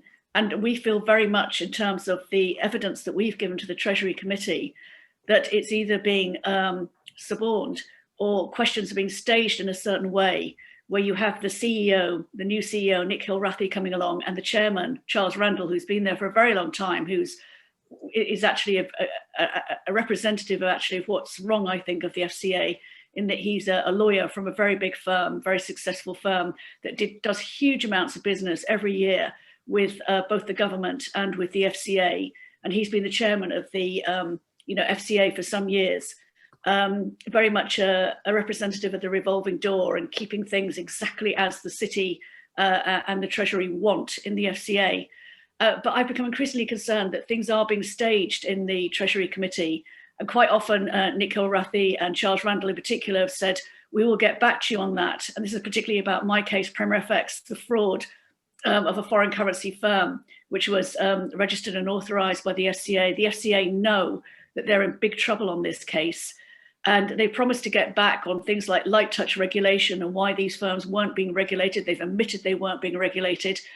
And somehow they never do get back, and it's allowed to slide and slip. And they apparently have sent a letter which has been published, but it's difficult to find on the Treasury website, saying that due to ongoing investigations in certain areas, this information cannot be provided.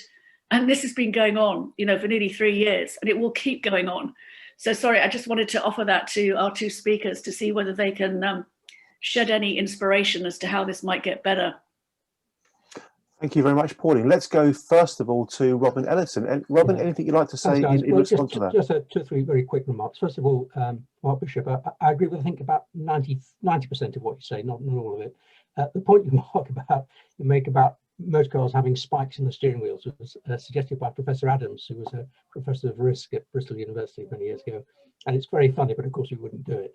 But you're right to say that there are things that need improving in the system, and it picks up with Pauline's point, which is that the pension, there's lots of, I'm a lawyer, you can't have too many lawyers, and we should have lots more lawyers, but they're not necessarily the right skill set for running a regulator. And one of the intriguing things is that, for example, the new chief executive of the regulator, who's been translated from the Treasury, well, I'm sure, I've not met him, but I'm sure he's a very nice, intelligent and well-meaning guy, but his skill set is not in how to be an effective and sensible regulator.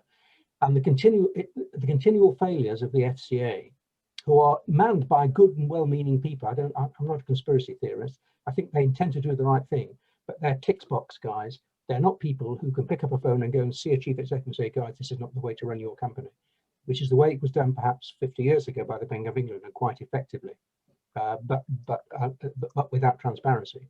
So I think the mood, what I'm sensing is that the mood of the conversation is moving towards the understanding that the regulatory framework we've got is, all sides are very unhappy. The consumers are unhappy because it's clearly not protecting them, and the producers are unhappy because the costs are just phenomenal, and the outcome is just suboptimal. So all I would suggest is that we need a different kind of regulator. I'm with you on reform, but we need less of it, but better.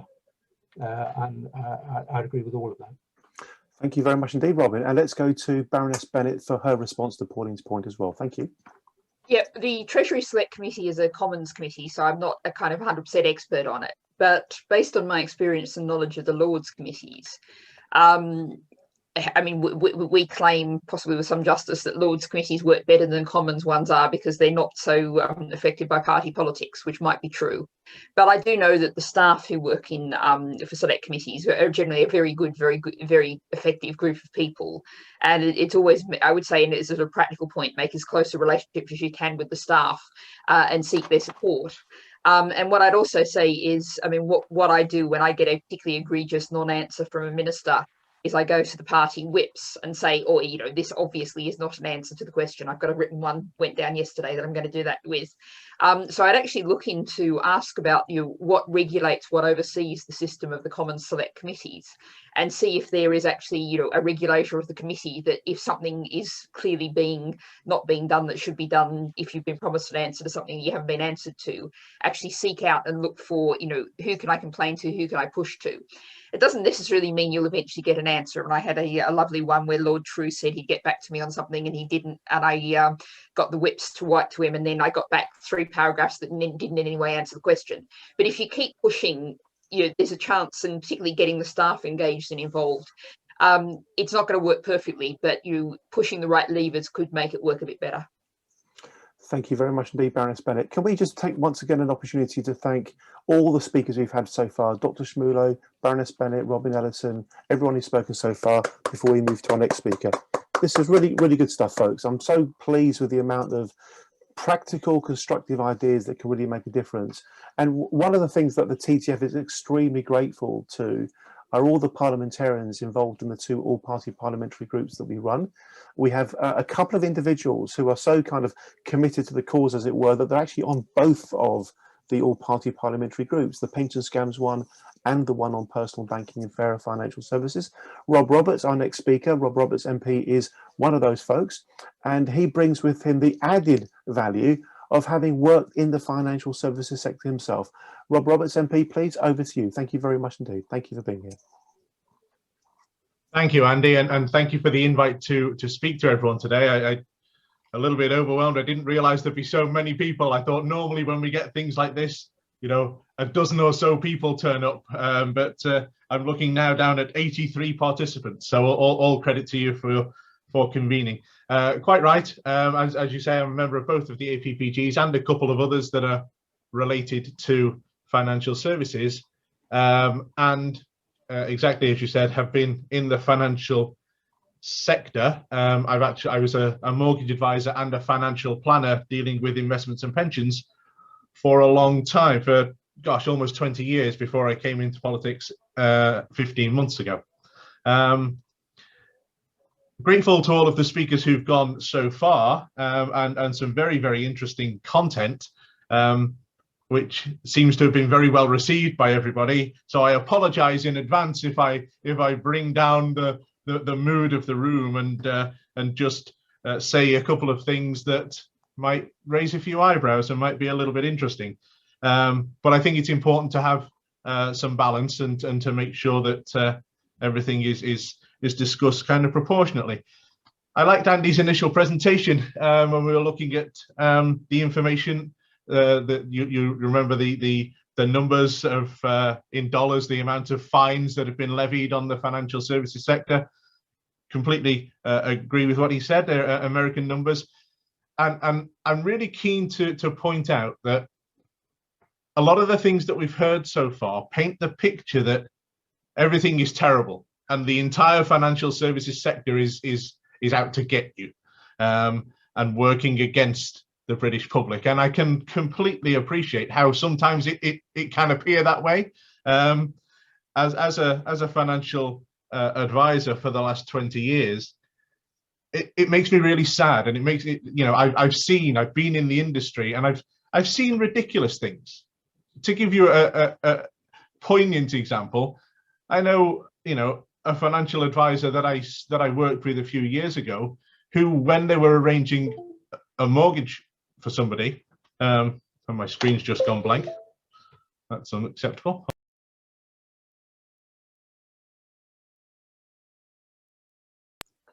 Sorry about that. Not sure what happened there. Technology, wonderful thing. So I knew a financial advisor years ago who, when they were arranging a mortgage for somebody, would arrange some insurance, some life insurance alongside.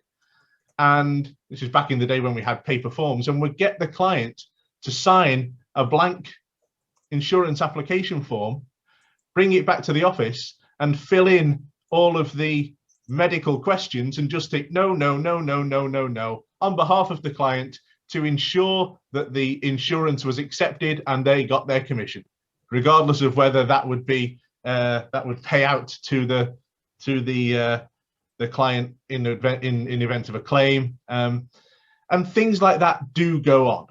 I'm not going to argue in any way. I'm going to say that they're rare, and it may not, as I say, it may not feel that way, but they are rare. And as one of what I would like to say, as one of the good guys in financial services who tried to do everything as appropriately as possible, I always found it really difficult, so that my good reputation was damaged and trashed by those bad ones who sadly take advantage of people. And Baroness Ritchie earlier on and others have talked about stories of people who've lost out or fallen foul of scammers and things like this, and it's terrible. And in terms of how that works in terms of regulation, because I think it's important that we consider what the regulator does and how it could change. I think we need to start earlier than looking just at the regulation. And I think a lot of it starts in schools. I think we have a great lack of financial education in schools, in terms of, you know, geez, even such a simple thing as, you know, people are leaving high school, so they could be, you know, 16 or 18 years old, not really understanding what an overdraft is or what credit cards are and how they work. And that's before you get into the complexities of how mortgages work or all of those other interesting things. So it just gets people into difficulties. So financial education, I think, is a really key and important thing to get into schools right from the beginning, because awareness is important, right? This is called the Transparency Task Force, right? That Andy runs. So awareness and transparency and understanding is important, but there's no sense in having additional transparency if people don't really understand what it is that they're looking at when you provide that transparency to them. So the FCA Is it fit for purpose? In lots of ways it is, and in lots of ways it isn't.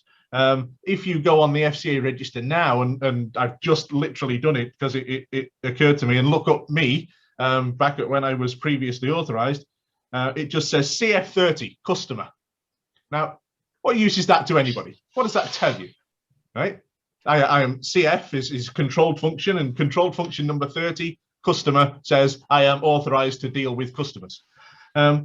That doesn't tell you what level of qualification I have, what experience I have, what I'm allowed to do, because the firm that you work for carries the authorizations and the individual just works within that firm. So the firm that I work for example, one of their authorizations, it says advising on pension transfers and pension opt-outs, which is, you know, for simplicity's sake that everyone will understand, it's advising on final salary pension transfers.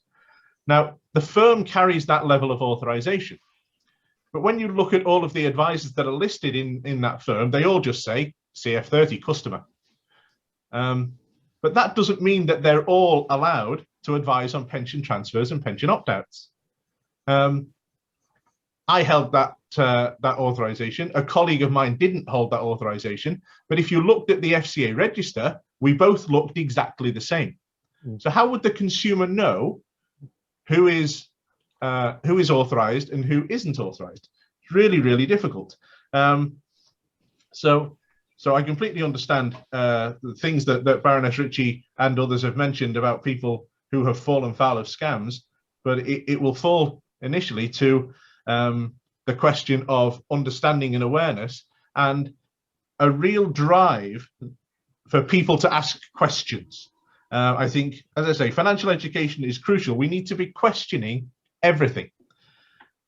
The difficulty that the FCA have got into is that we're now in a regime where, as a financial advisor, for example, if I wanted to advise on moving someone's pension from provider A to provider B, for all of the right reasons, for genuine and legitimate reasons, I'd be producing a 12, 16, 20, 30-page document.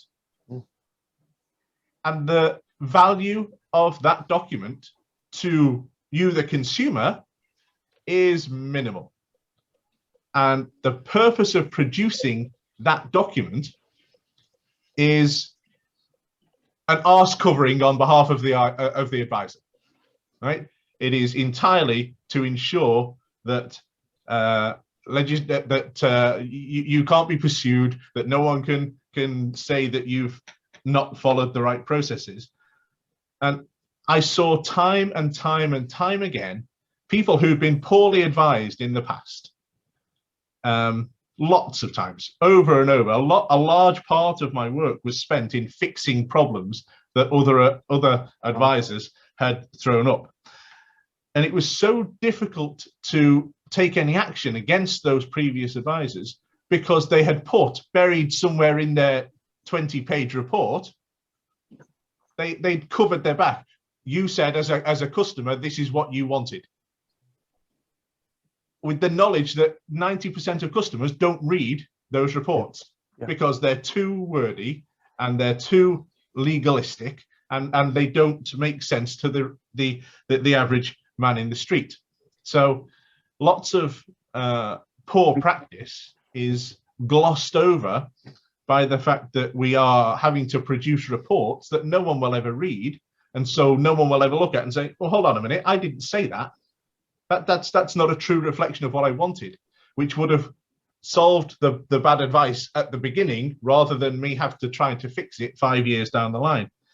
But Rob, if I can just come in there, because in particular, I think the point you just made is exceptionally powerful. And in fact, I've got a feeling that one of our later speakers who'll be on shortly is going to make the point that there seems to be a real issue with who is actually responsible. Is it the regulated firm? Is it the individual?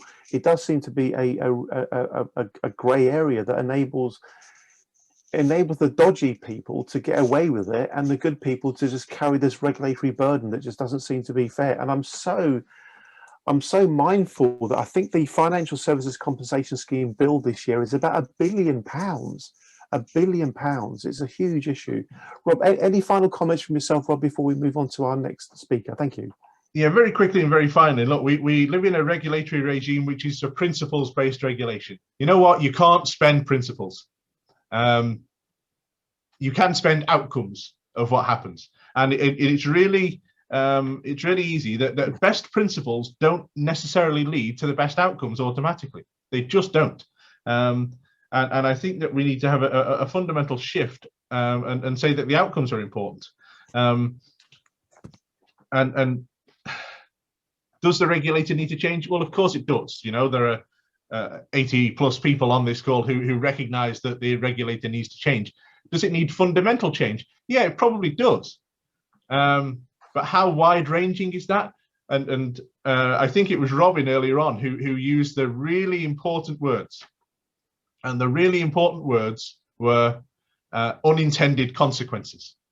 And a huge amount of time, and the reason that such a lot of time is spent on legislation in this place, I say in this place, I'm in Parliament currently, is because of unintended consequences, because of the amount of scrutiny that things go to, just to make sure that in fixing one problem, we're not causing another.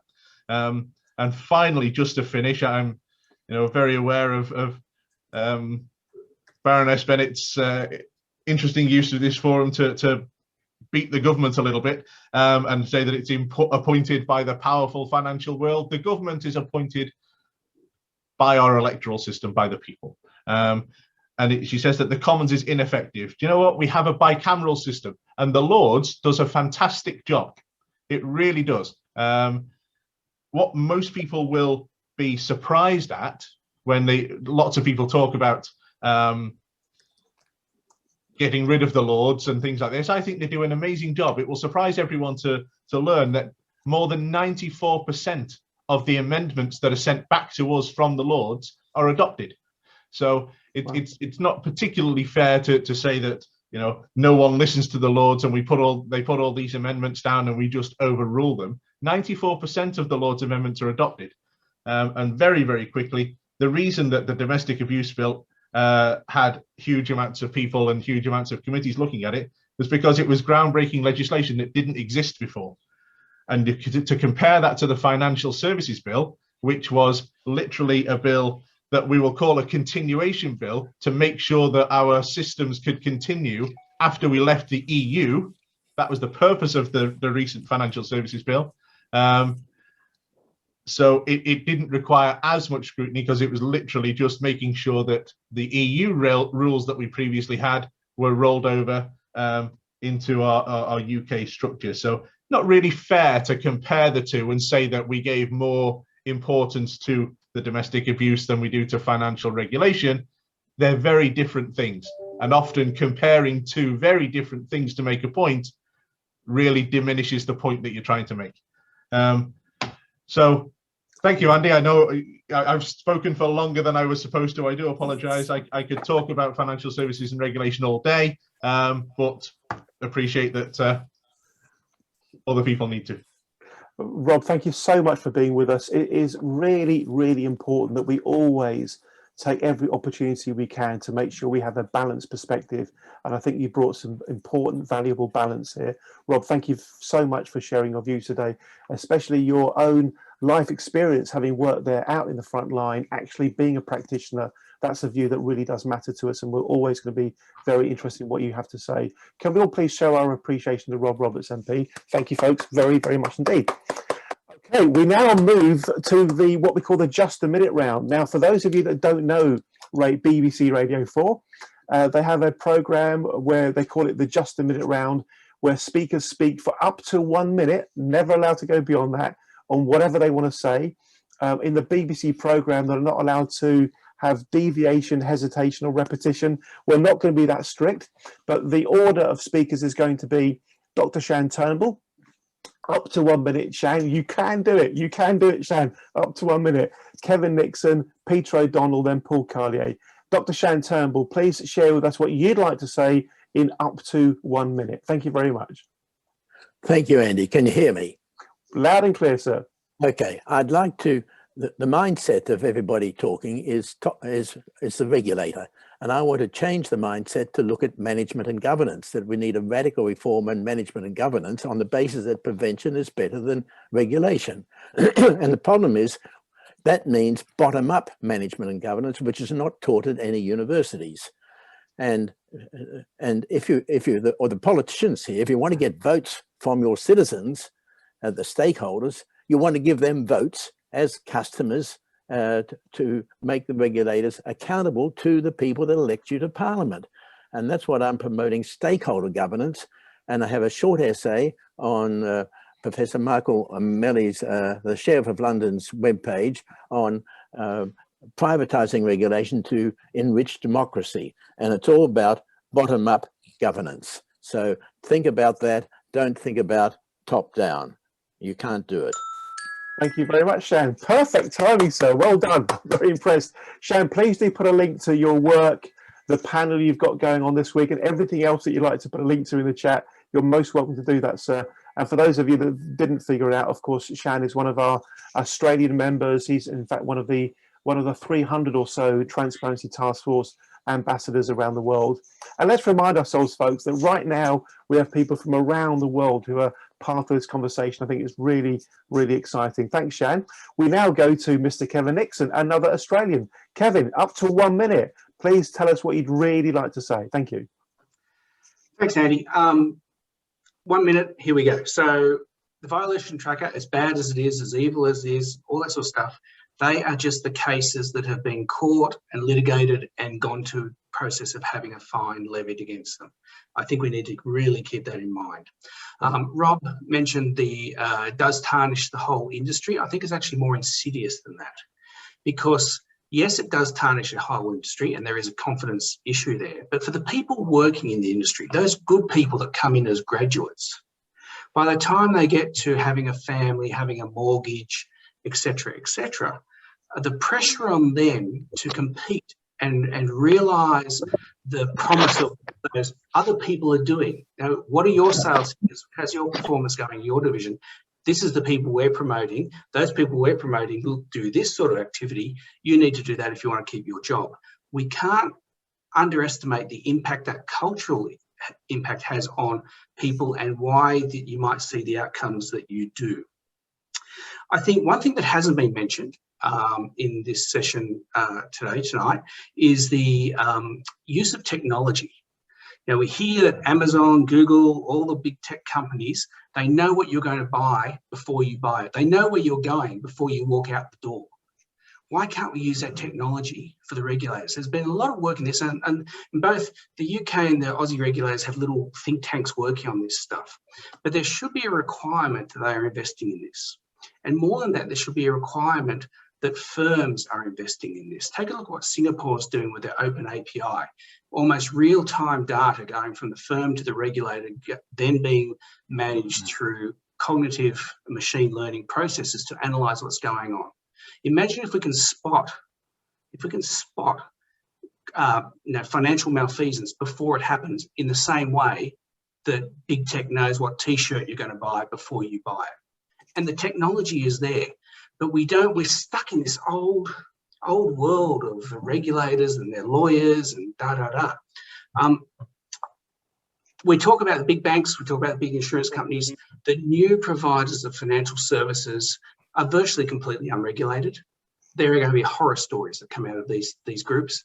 And so the regulators need to move from a phase of regulating an institution to regulating an activity. Finally, I'd say two things. You can't ignore politics in this. We've spoken about the Royal Commission. We're all familiar with the Royal Commission in Australia. Responsible lending laws needed to be tightened. Suddenly the economy looks bad. The government relaxes responsible lending laws. The political expediency of actually getting banks to do stuff has basically overturned what we heard about in the Royal Commission. Finally, we always talk about the regulators, the institutions, and the consumers. We never talk about the investors, the investor class and the analysts who are pushing these institutions for returns on equity being maintained, being improved, and the CEOs or boards being under pressure if they don't maintain those returns on equity. And if we want to talk about people before profits, that we need to address this issue of the investor class and the analyst class who are continually pushing for maintaining or improving returns on equity. That's it. Thank you very much indeed, Kevin. Super stuff. Lots of great input there. We now go to Paul Carlier. I don't think Peter O'Donnell is with us, so we're now going to go straight to Paul Carlier. Paul, please share your thoughts. Thank you very much. I've got to do this in a minute. Right, I will, if I may, if I can just make a couple of points first on what's gone before, and then I'll do a quick piece on the point I wanted to make. The first point I want to make is that over a 30-year career in financial services and working for many of the world's largest banks, everyone needs to understand that everything, and I mean everything, is done with intent to make financial gain. Now, if you consider the Fraud Act, that's a very principal part of the Fraud Act and applies across the Fraud Act. Now, it doesn't mean that financial gain can't be made honestly, because it obviously can. But what it does mean, with profit targets increasing year after year in every department of the bank, often by up to 100%, it is inevitable that lines will be crossed. But just bear that in mind. Financial gain is always the intent. Secondly, we need to understand that every pound gained by financial wrongdoing by banks or fraudsters is a pound on which little or no tax will be paid and little or no benefit will be enjoyed by the wider UK economy. Whereas every pound lost is a pound taken from UK disposable income that can be spent in the wider economy, generating business receipts, tax and VAT on the business receipts, plus improving quality of life and reducing poverty. Now, for the last 5 years, we've had this massive amount of employment, almost to the point where you can call it full employment, and yet we've had increasing numbers dropping below the poverty line, and increasing numbers of people being regarded as jams or just about managing. And economic fraud and crime is one of those very reasons. And the last speaker, Kevin, made the point about digital banks, and this is I call them digital banks, these new wave of banks. There's a really important point here, because we've had an issue with one of these. Most of them use many third parties in the provision of their essential services. Now, what this means is, and we had personal experience of this, is one of those third parties is responsible for any failure that you, the customer, have no right to complain to the financial ombudsman against that party, because you are not their client. The client of that party is the digital bank, and the digital bank will not pursue a claim or complaint on your behalf. So people need to be very, very careful of that. You make sure that if you're choosing a digital bank, you choose one that has all these in-house capabilities and doesn't outsource to third parties. The more third parties involved, the less protection you're going to have. Okay, that's that piece. Now, for me, and many are familiar with my views on the subject, but for me, everything boils down to a hierarchy of conflict. That be it from bank to FCA, be it to the ICAEW, to FRC, to the Regulation Authority, Financial Ombudsman, even the Business Banking Association and their involvement in LIBOR or an oversight of it, now rebranded as UK Finance. But what I want to, regulatory capture has been touched upon by Andy, and the revolving doors between regulators and financial firms is well known. And it is an incestuous, vicious circle. There's no other way to describe it. However, one thing that's often overlooked is that there's another conflict here, and that's the conflict with law enforcement. Now, it's been well documented that people are having major problems getting law enforcement to take any action. The SFO have constantly come in for criticism. Even today, the NCA has reported that they found no evidence of any fraud by Lloyds in the HBOS Reading fraud. Now, just inconceivable, because is not the concealment, the false representations made by the bank as to their knowledge of HBOS Reading, is that not fraud by false representation or failing to disclose information you had a legal obligation to disclose? But the NCA shut that down today. No further action. It's just astonishing. But those of you that saw my presentation on Thursday will know that I exposed false representations and false tests made by the Lloyds investigator who investigate my protected disclosures. He made produced a series of false outcomes, and he falsified the testimony of witnesses, all proven by actual transcripts of audio recordings. Now, he was a retired Metropolitan Police Detective Chief Inspector. Now, I also understand that he was also involved in the internal investigation by Lloyds of HBOS Reading and more. Now, what you have here, there's a well-trodden career path between economic law enforcement and the large financial firms, be it banks and financial services. You know, the guy that investigated mine, he was not the only one. An RBS victim has evidence to show that a senior employee in the investigatory department at RBS used his law enforcement contacts to interfere with a criminal investigation on behalf of that victim.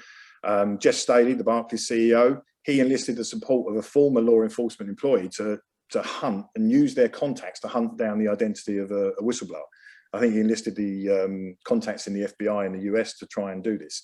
So, and the same with large insurance firms. Now, that creates a natural conflict. If you're in an economic law enforcement unit of a police force, and you are well aware of this career path where officers can earn 2 to 3 times their police salary on top of their full pension when they retire, are you going to want to investigate a potential future employer, and one that will likely offer you a contract that is double or triple the pay that you're on and that will supplement your pension? Do you want to investigate a department that could be populated by former police officers, perhaps even former colleagues? Would you perhaps rather seek to impress a potential future employer by way of kicking an investigation into the tall grass? And when there is an opportunity to launch an investigation and bring a prosecution on behalf of one of these large firms, are you going to pass up the opportunity to impress a potential future employer and establish the relationship that could secure you the role in the future? Now, this isn't talking about blatant dishonesty, but it's establishing there's a conflict here. Now, conflict doesn't always lead to dishonesty, but there are rules and laws the world over governing conflicts of interest. And the reason is that very reason, that it does lead to inducements, it does lead to incentives, and it does lead to prejudice and subjective investigation or review. And what this also means is that once there is even a single case subject to any prejudice or influence for any of these reasons, it then becomes a liability or potential liability for that police force and its most senior officials, or indeed the FCA. In other words, if we investigate and prosecute this new case, how can we justify not having prosecuted that earlier case where the same lines of inquiry or evidence existed? So it's a few. I'm going to cut in there if I may. I'm done. Yeah. Thank you very much, Paul. Superb input from you, as it was last week. I've put lots of notes into the chat. We're going to be circulating the chat, so you can pay attention to what's in there later if you want to. You don't need to do it right now. We've got all sorts of events coming up that you must attend if you're into this type of topic. We've got one about the interest rate hedging product scandal and why it really matters coming up. We've got one about RBS and why it really matters. The RBS scandal and why it really matters as well. We've got an event all about Australia in a few months' time. So on and so forth. There's so much going on in our world. We've made a very, very brave decision to move over to our subscription model. This idea can only work if enough of us become subscription members of the TTF. What I'm going to do now, folks, is I'm going to first of all invite everybody to show their appreciation to those who took the 1 minute round slots just now. Please just do that. Thank you very much indeed.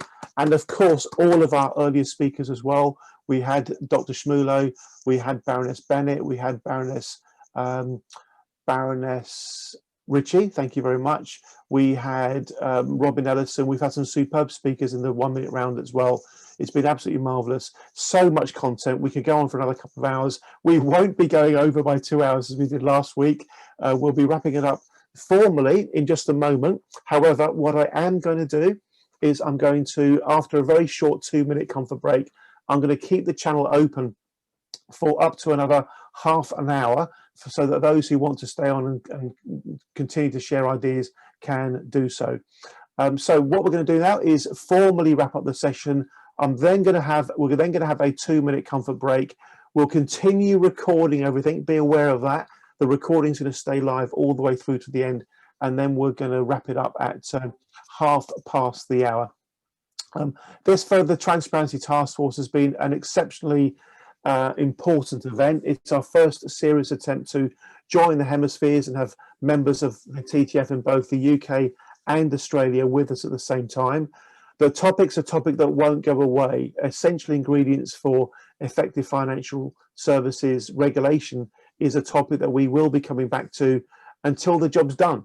and the job won't be done for quite some time, even though, I'm repeating what I said earlier, even though the entire financial services system around the world could be completely cleaned up within a few years if the sorts of ideas shared today could actually be implemented. So it's a bang on top of the hour. We'll wrap it up formally there. Thank you all very, very much indeed for being with us. As I said, we'll take a 2-minute comfort break and reconvene for those that want to stay a little bit longer. Thank you all, especially to our many wonderful speakers. Thank you all very much indeed. Okay, good Lord, we've still got 47 people with us. I can't believe it. I'm so grateful to everybody for hanging on. That's wonderful. Really is wonderful. We'll carry straight on. So please, digitally or otherwise, if you need to, raise your hand if you'd like to say something. Mr. Mark Bishop, over to you. Okay, it's not a comment that I really want to make, but I want to ask everybody else a question and get their views. It's this. There is a widespread consensus that there is a problem with financial regulation in the UK, particularly with the FCA, and there's a secondary problem in the reluctance of the police to investigate financial fraud, which may or may not be due to MOUs with the FCA, or the FCA kind of telling them that it's their territory, they'll handle it. We've put together lots of sensible suggestions of how to fix things, and there is a lot of consensus around that. But essentially, we're talking to a brick wall. The FCA is not interested in what we think, is not interested in implementing change. Against that backdrop, how do we make change happen? What should we be doing? Who should we be talking to? Mark, can you just elaborate on what an MOU is, please, first of all? Thank you, and then we'll open it up. Memorandum of Understanding, I apologise, and there are memoranda of understanding between the FCA and certain key police services that are the ones that are normally expected to be asked to investigate financial services fraud. And what's the significance in your mind of MOUs in this context? So if you read them, and you read them literally, they are harmless. They're about information sharing. But if you read between the lines, I think a reasonable person might interpret them to mean that when there is an allegation made by a member of the public of criminality within the financial services industry, the FCA is notified by the police, and the FCA may say to the police, this is something that interests us because financial regulation is involved. We would like to investigate it instead of you doing so. And of course, then the FCA doesn't investigate it, or it investigates and it says, nothing to see here, move along. So the effect of those documents, whether or not it's what they specifically say, the effect of them is that the FCA has the power to black hat investigation by the police of alleged criminality in financial services. Thank you, Mark. That's an extremely interesting topic to kick this sort of part 2 of today's meeting off. I'm really delighted so many of you chose to stay. Would anybody like to respond to the point, or rather the question that Mark just put to us all? Any comments in relation to the issue of, if you like, not being listened to by the regulators? What could and should be done, folks, if you have any opinions on that? Sue Lewis's hands up. John Gowdy's with us as well. I'm going to go to John first because he's not yet had a chance to speak. John, if you don't mind, briefly introduce yourself first of all. You're somebody who's of interest to the TTF community for all sorts of very, very good reasons. Please introduce yourself and make your point. Thanks, John. John Guidi is my name, from Glasgow, Scotland, and it's a wonderful synopsis, and thank you for the wonderful speakers today. In answer to Mark Bishop, and indeed with Baroness Bennett's real help, there is only one way and one place that we need to park ourselves to get some movement, and that is in political circles. The will, the way is with Parliament and the government. It is they who decide what avenues, what roads, what methods we take. And until such times as those people who are responsible for those decisions make it plain to the regulators and the police that all these things that we've spoken about, that are all true, all very relevant, from Paul Carley, Mark Bishop, and the capture of regulatory authorities, until such times as we do that, Andy, we will not get the change that we require. Thank you, John. Great to have you with us, and that you make your point so well. Sue Flood, please take yourself off mute and share your thought. Thank you. Hi, Mark, Bishop, excellent initiative as always. Just wondering, and excuse me if I've missed something, are the TTF able to create their own memorandum to be put out and lobbied to all members of Parliament, to all MPs, as part and parcel of our initiative? I'm not so sure about that, Sue, but what I am sure of is this, and this is actually a very significant point, so thank you for making the point you've just made, because it gives me a platform to say what I'm about to say. Last week, the all-party parliamentary group on personal banking and fairer financial services tasked us, the Transparency Task Force, as the secretariat of that APPG, with what I believe might become a very significant piece of work. The significant piece of work that we've been tasked with is to gather feedback on the Financial Conduct Authority. There's been loads and loads of publicity around the question, is the FCA fit for purpose? Some are actually saying that question slightly differently. Some people are saying, what's it going to take to make the FCA fit for purpose? The reason they're putting that question there is because in some people's minds, it is self-evident that the FCA is failing. And I guess you've only really got to look at the Gloucester report, the Parker report, and several others to realise that. So the idea of an evidence gathering session by an all-party parliamentary group to capture the opinions of members of the public about the FCA is, we think, a very significant step, and we're honoured that the TTF, as the secretariat to the APPG, has been tasked with that particular exercise. The way we're going to do it is quite creative. We're actually going to be inviting anybody that wants to respond to questions by way of speaking to camera. So people are going to be given the questions to respond to give their opinion, and they'll speak to camera, in other words, into their phone, and then we'll capture their recording, we'll package it up nicely, edit it if necessary, and get it out there on social media after, of course, liaising with the all-party parliamentary group. We think this is going to be a remarkably powerful evidence gathering session, and who knows, it might lead to something. It might even lead to a debate in the House of Commons about whether the FCA is fit for purpose, or putting it slightly differently, what will it take to get the FCA to become fit for purpose? So that's a very, very important step, Sue, and I invite everybody to become involved with that if they want to. Your Just feedback can be... I'm sorry, Andy, to interrupt. And how will you be getting those members of public? Sorry, did you say via social media? Yeah, we're going to be doing all sorts to reach out to members of the public, the TTF community, Facebook, social media. Anybody that wants to share an opinion about the FCA is welcome to. It could be that they've got a really glowing opinion about the FCA. We want to hear those sorts of views. It might be that they are constructively critical about the FCA. And we're going to organise the questions in different cohorts. There's one set of questions for whistleblowers, another set of questions for scam victims, another set of questions for other kinds of stakeholders, for example, campaigners, and so on. There's going to be a load of work to be done. We're doing it, it's happening, and the press green for go button is going to be hit quite shortly. So we'll make sure that you and everybody else has an opportunity to become involved in that if you like. So could we ask everybody on here, when they see the social media and the call for the public, to possibly share that out? Yeah, thank you, Sue. We'll definitely do that. Thank you, Andy. You're welcome, Sue. My colleague Chelsea is with us right now. Chelsea runs our social media, and Chelsea is going to be very involved in helping exactly that to happen. Social media is becoming a real ally to us. Facebook, Twitter, LinkedIn, it's how we're reaching out to the world, and that's a good thing. Thank you, Sue. Thank you. Does anybody else have anything they'd like to say, whether in response to Mark Bishop or otherwise? Mr. Steve Hubbard, I think you're raising your hand. Steve, over to you. Please take yourself off mute. Lovely to see you, Steve. And I hope your wife's well. There we go. Thanks, Andy. Thank you. This is an 8 o'clock start this morning, and I had an 8:30 start yesterday at a similar sort of event, where online, and it was at the Institute of Actuaries. Now, I'm not a member of the Institute of Actuaries, but it was interesting because the speaker lineup was Andy Haldane, who's the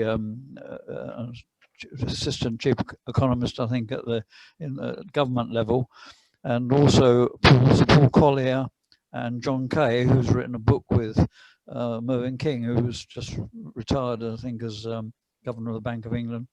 And what was interesting about it, was as an outsider just listening to these actuaries talking, was that they were talking about the same problems that we've been talking about today, in my opinion.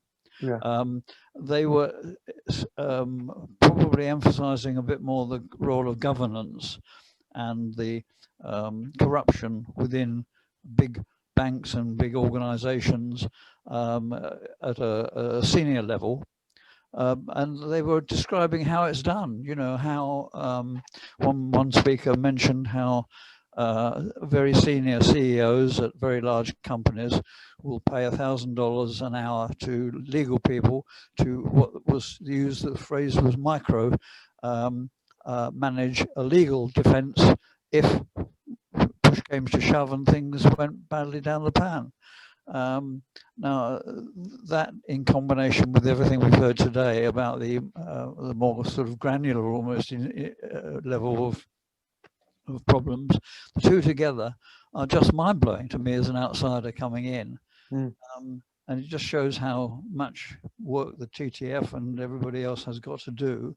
And maybe the FCA will be reformed, although we've heard, I think, from one of our speakers this morning, Rob Roberts? Yeah, Rob Roberts, yeah, the MP, how they'll sort of reform or change a little bit, but I think the message there that I got anyway was that underlying it would be a similarity of continuation at some sort of deep level.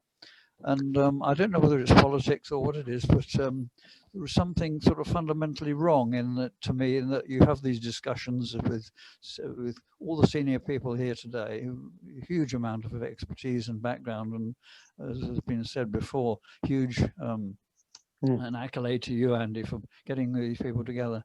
And there just seemed to be a sort of a fundamental difference of approach by because it's money involved and careers and people.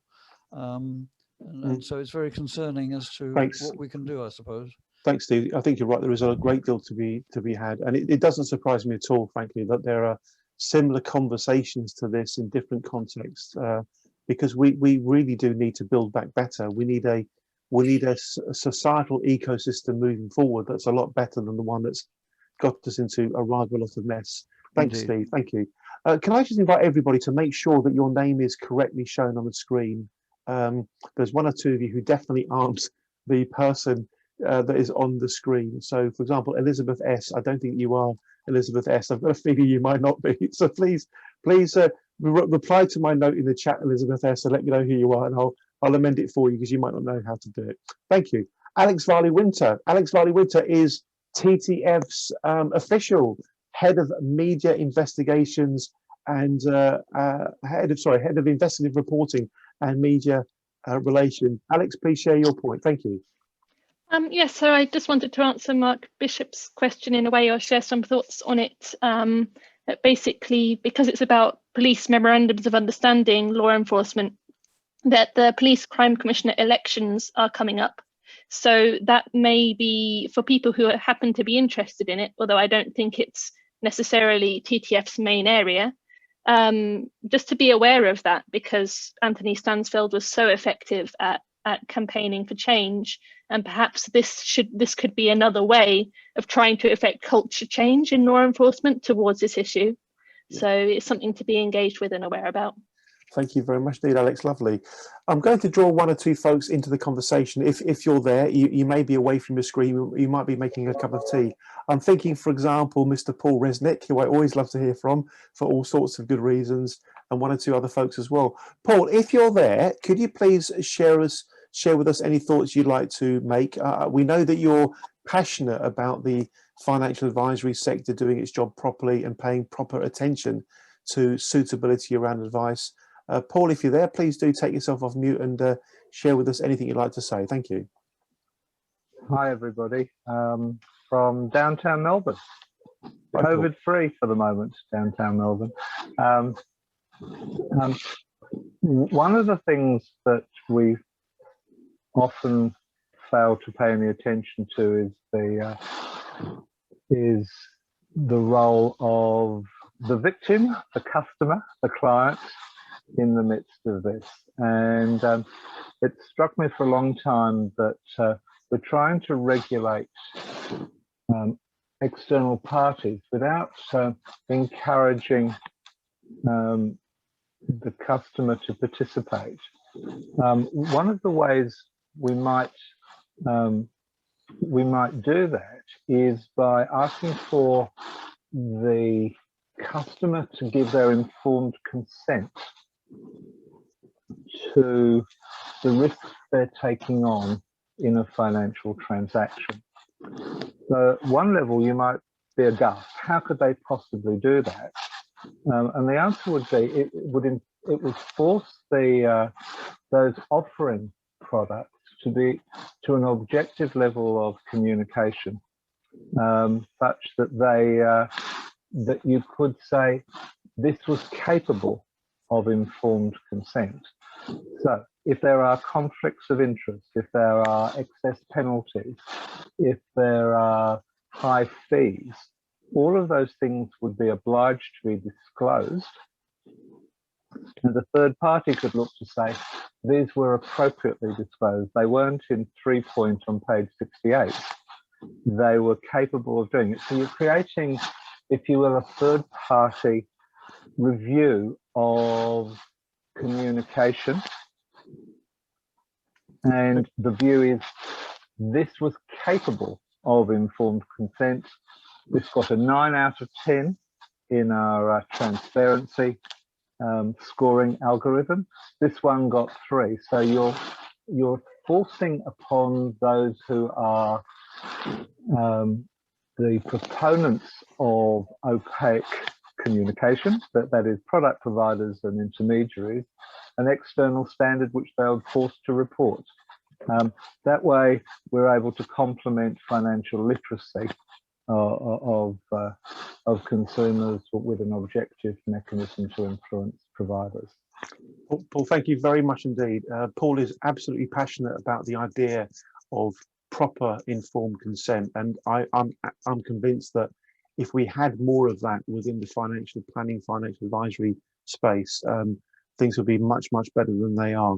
In a moment, I'm going to invite John Howard, if he's there to speak, to briefly mention his book. We had a superb book club session about John and his book the other day. But first, I'm going to jump on Andrew Candy. Could you please tell everybody a little bit about why we are running a session on April the 1st, all about the IRHP scandal and why it really matters. Just give us a minute or two on why the event's happening, Andrew. Thank you very much. Hi, Andy. Hi, everybody. Yeah, it's just an issue that's been very long standing, was one of the issues along with Connaught that led to the first call by Guto-Beb for a vote of no confidence in the regulator, and covers off an extensive range of issues that are relevant to all of those that we've been discussing today. But its evidentiary backs over the last decade, similarly with Connaught, and we'll sort of, show the continual process of deceit and negligence at the FCA, quite frankly, as it moved from the FSA to the FCA. And I think that the presenters will hopefully set out, Steve Middleton, Paul Carlier, Dave Glynn and Hester Bass, a full range of how that applies to many of the initiatives that the TTF is, focusing on and trying to utilise to get regulatory change, achieved in the UK, which is an uphill task to say the very least, with the amount of crossovers between, government, Treasury, SFO, NCA, fraud investigation. It covers so many issues. It's so complex that trying to, make it understandable is half the battle. And I think the IRHP thing's been kicked into the grass for too long, but was probably a forerunner to many of these things in the extent to which the regulator is complicit in that. Thank you, Andrew. Thank you very, very much indeed. So that's on April the 1st. That's going to be a hard-hitting session. I'm pretty sure a lot of new evidence is going to come out. Talking about new evidence coming out, RBS continues to be a festering sore on the face of the UK's financial services sector. A couple of weeks after Andrew's session on April the 1st, we've got another event. It's called the RBS Scandal and Why It Really Matters. And it's all going to be about Mark Wright's story. Now, if you don't know Mark Wright's story, I urge you to click onto the link I just put into the chat. Mark Wright's story is, I can't even think about how to begin to describe it. It is important enough for me to think of it as a public interest issue. Please have a look at his story. It will take you less than 5 or 10 minutes to read about it. Go into the chat, read what he's claiming. He's making some really powerful claims, but I have reason to believe he has rock solid, hard evidence to back up absolutely everything he is claiming. And what I'll say is this: if what he's claiming is true, it's going to have pretty seismic repercussions in terms of what this might mean for regulation in the UK, etc. I won't say any more than that, but don't miss that session. And even if for some reason you can't miss that session, at least read what's in that web page. Just click the link to and watch the videos. That's all I'll say. Okay, we're going to be wrapping things up quite shortly. So let me just go to gallery mode so I can try to see as many people as possible. If anybody would like to say something, now's the time to wave a hand at me and fire away. Andy, I am here if you want me to say something. It's John, my camera. Oh, yes, forgive me, John. Yes, I forgot about you and your book. Sorry, please do, John. Go for it. Tell everybody about your book. And, of course, John, put a link to it in the chat. Okay. I'm sorry, my camera doesn't work, so you probably thought I just tuned in and just to make my presence known.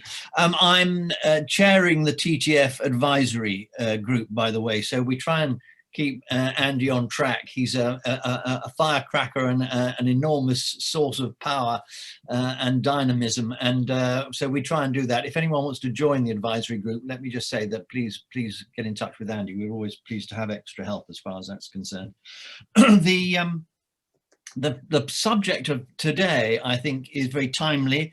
There is, I believe, a movement towards reforming the way the regulator works and to give it increased powers. So we've just got to keep pushing and the door will gradually slide open. That's my view. My book, Darwin and the Naked Market, I actually had a chapter in the book called The Failure of Regulation, ? Because I started writing this some time ago and it was clear to me that it wasn't doing what it should do. I largely put the problems that we experience in financial services down to mis-selling. It seems to me it's always mis-selling, which is at the core of everything that's gone wrong. Even when you look at the banking crash, it was this mis-selling of mortgages to people who couldn't afford them in the States that really caused the problem that then reverberated around the world. I've had the privilege, partly by design, I have to say, that I started off by chairing the Financial Services Consumer Panel in the UK, which is the internal body of the regulator, which is trying to keep an eye on what the regulator is doing and saying and putting pressure on the regulator. I then moved into a regulator, that was the energy regulator in the UK called Ofgem, just to see what it was like on the other side.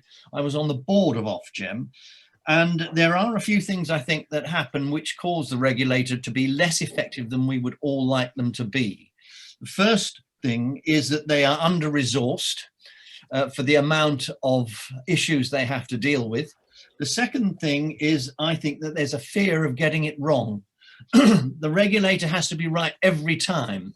So if they take action against a company, or a part of the financial market, they've got to be absolutely sure that they're going to win it. To get it wrong would be disastrous for this reason.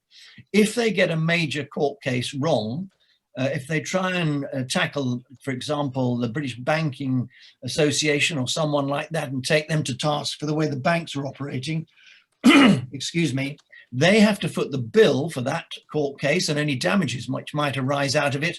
And that, of course, would be public money, in essence, that was being spent on something that they'd failed at.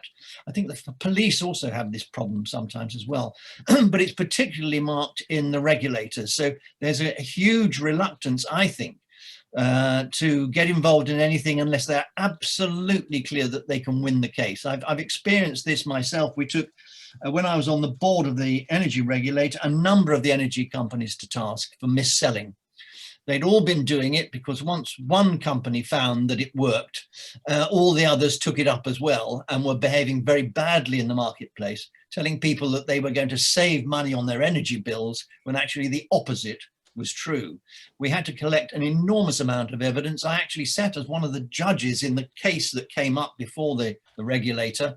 There were 3 of us that heard the case. It was very clear what was going wrong, but we had to be very careful to make sure that we didn't get it wrong as the adjudicators, and that we were then taken to the formal court system for our decision to be challenged. So it's very tough when you're a regulator to have the courage to take some people to task.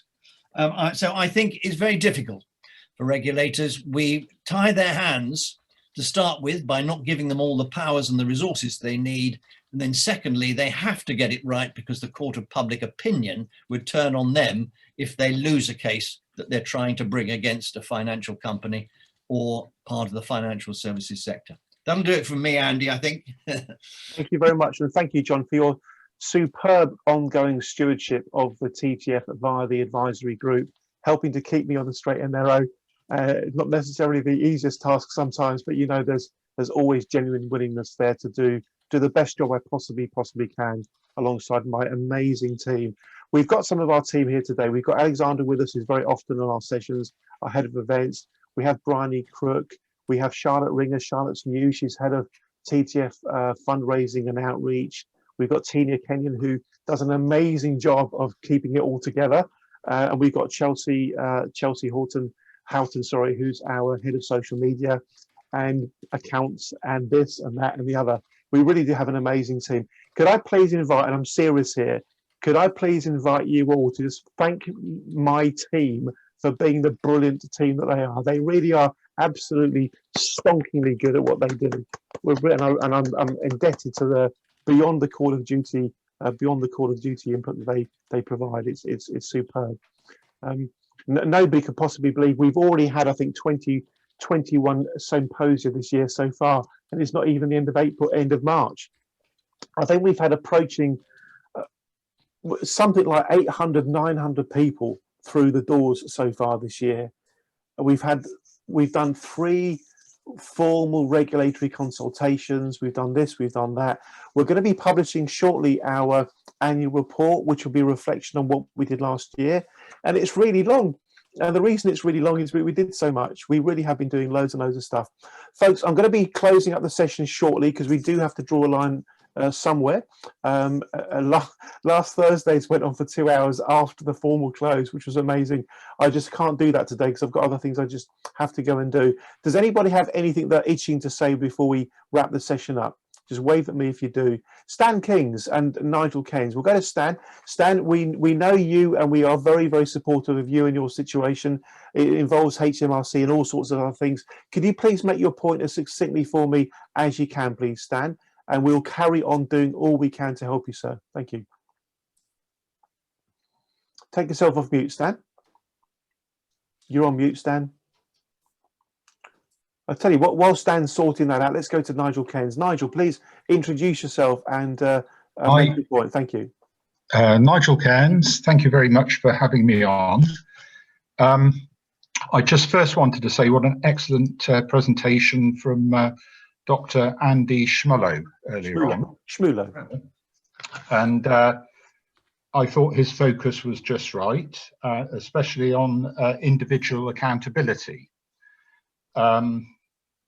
And there's something I wanted to say on that, particularly in relation to the SMCR, the Senior Manager Regime. Yes.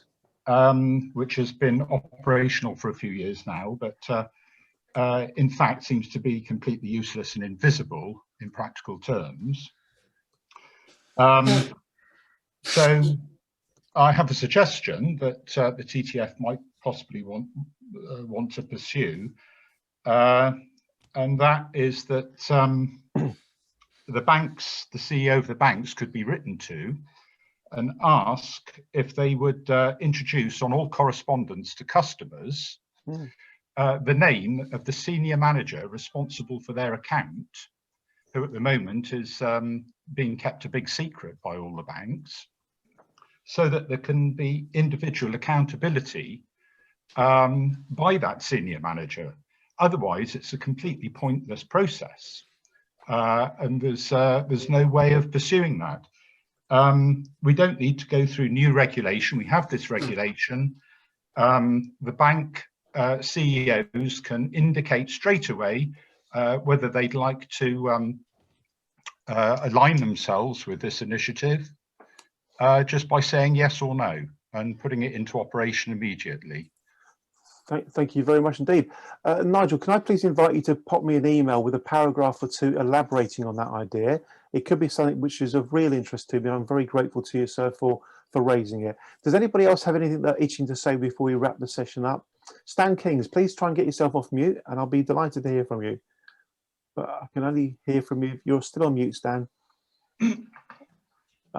Anybody else, because Stan's struggling to get himself off mute? I think we're going to wrap things up. Just before we do that, I'm going to try to put into the chat something which relates to the matter that Nigel has just raised about the senior managers certification regime.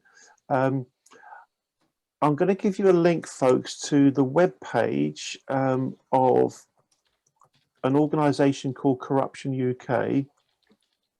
And I'll share my screen, and I'm telling you why I'm sharing this with you. It leads on directly from what Nigel just spoke about, the senior manager's certification regime.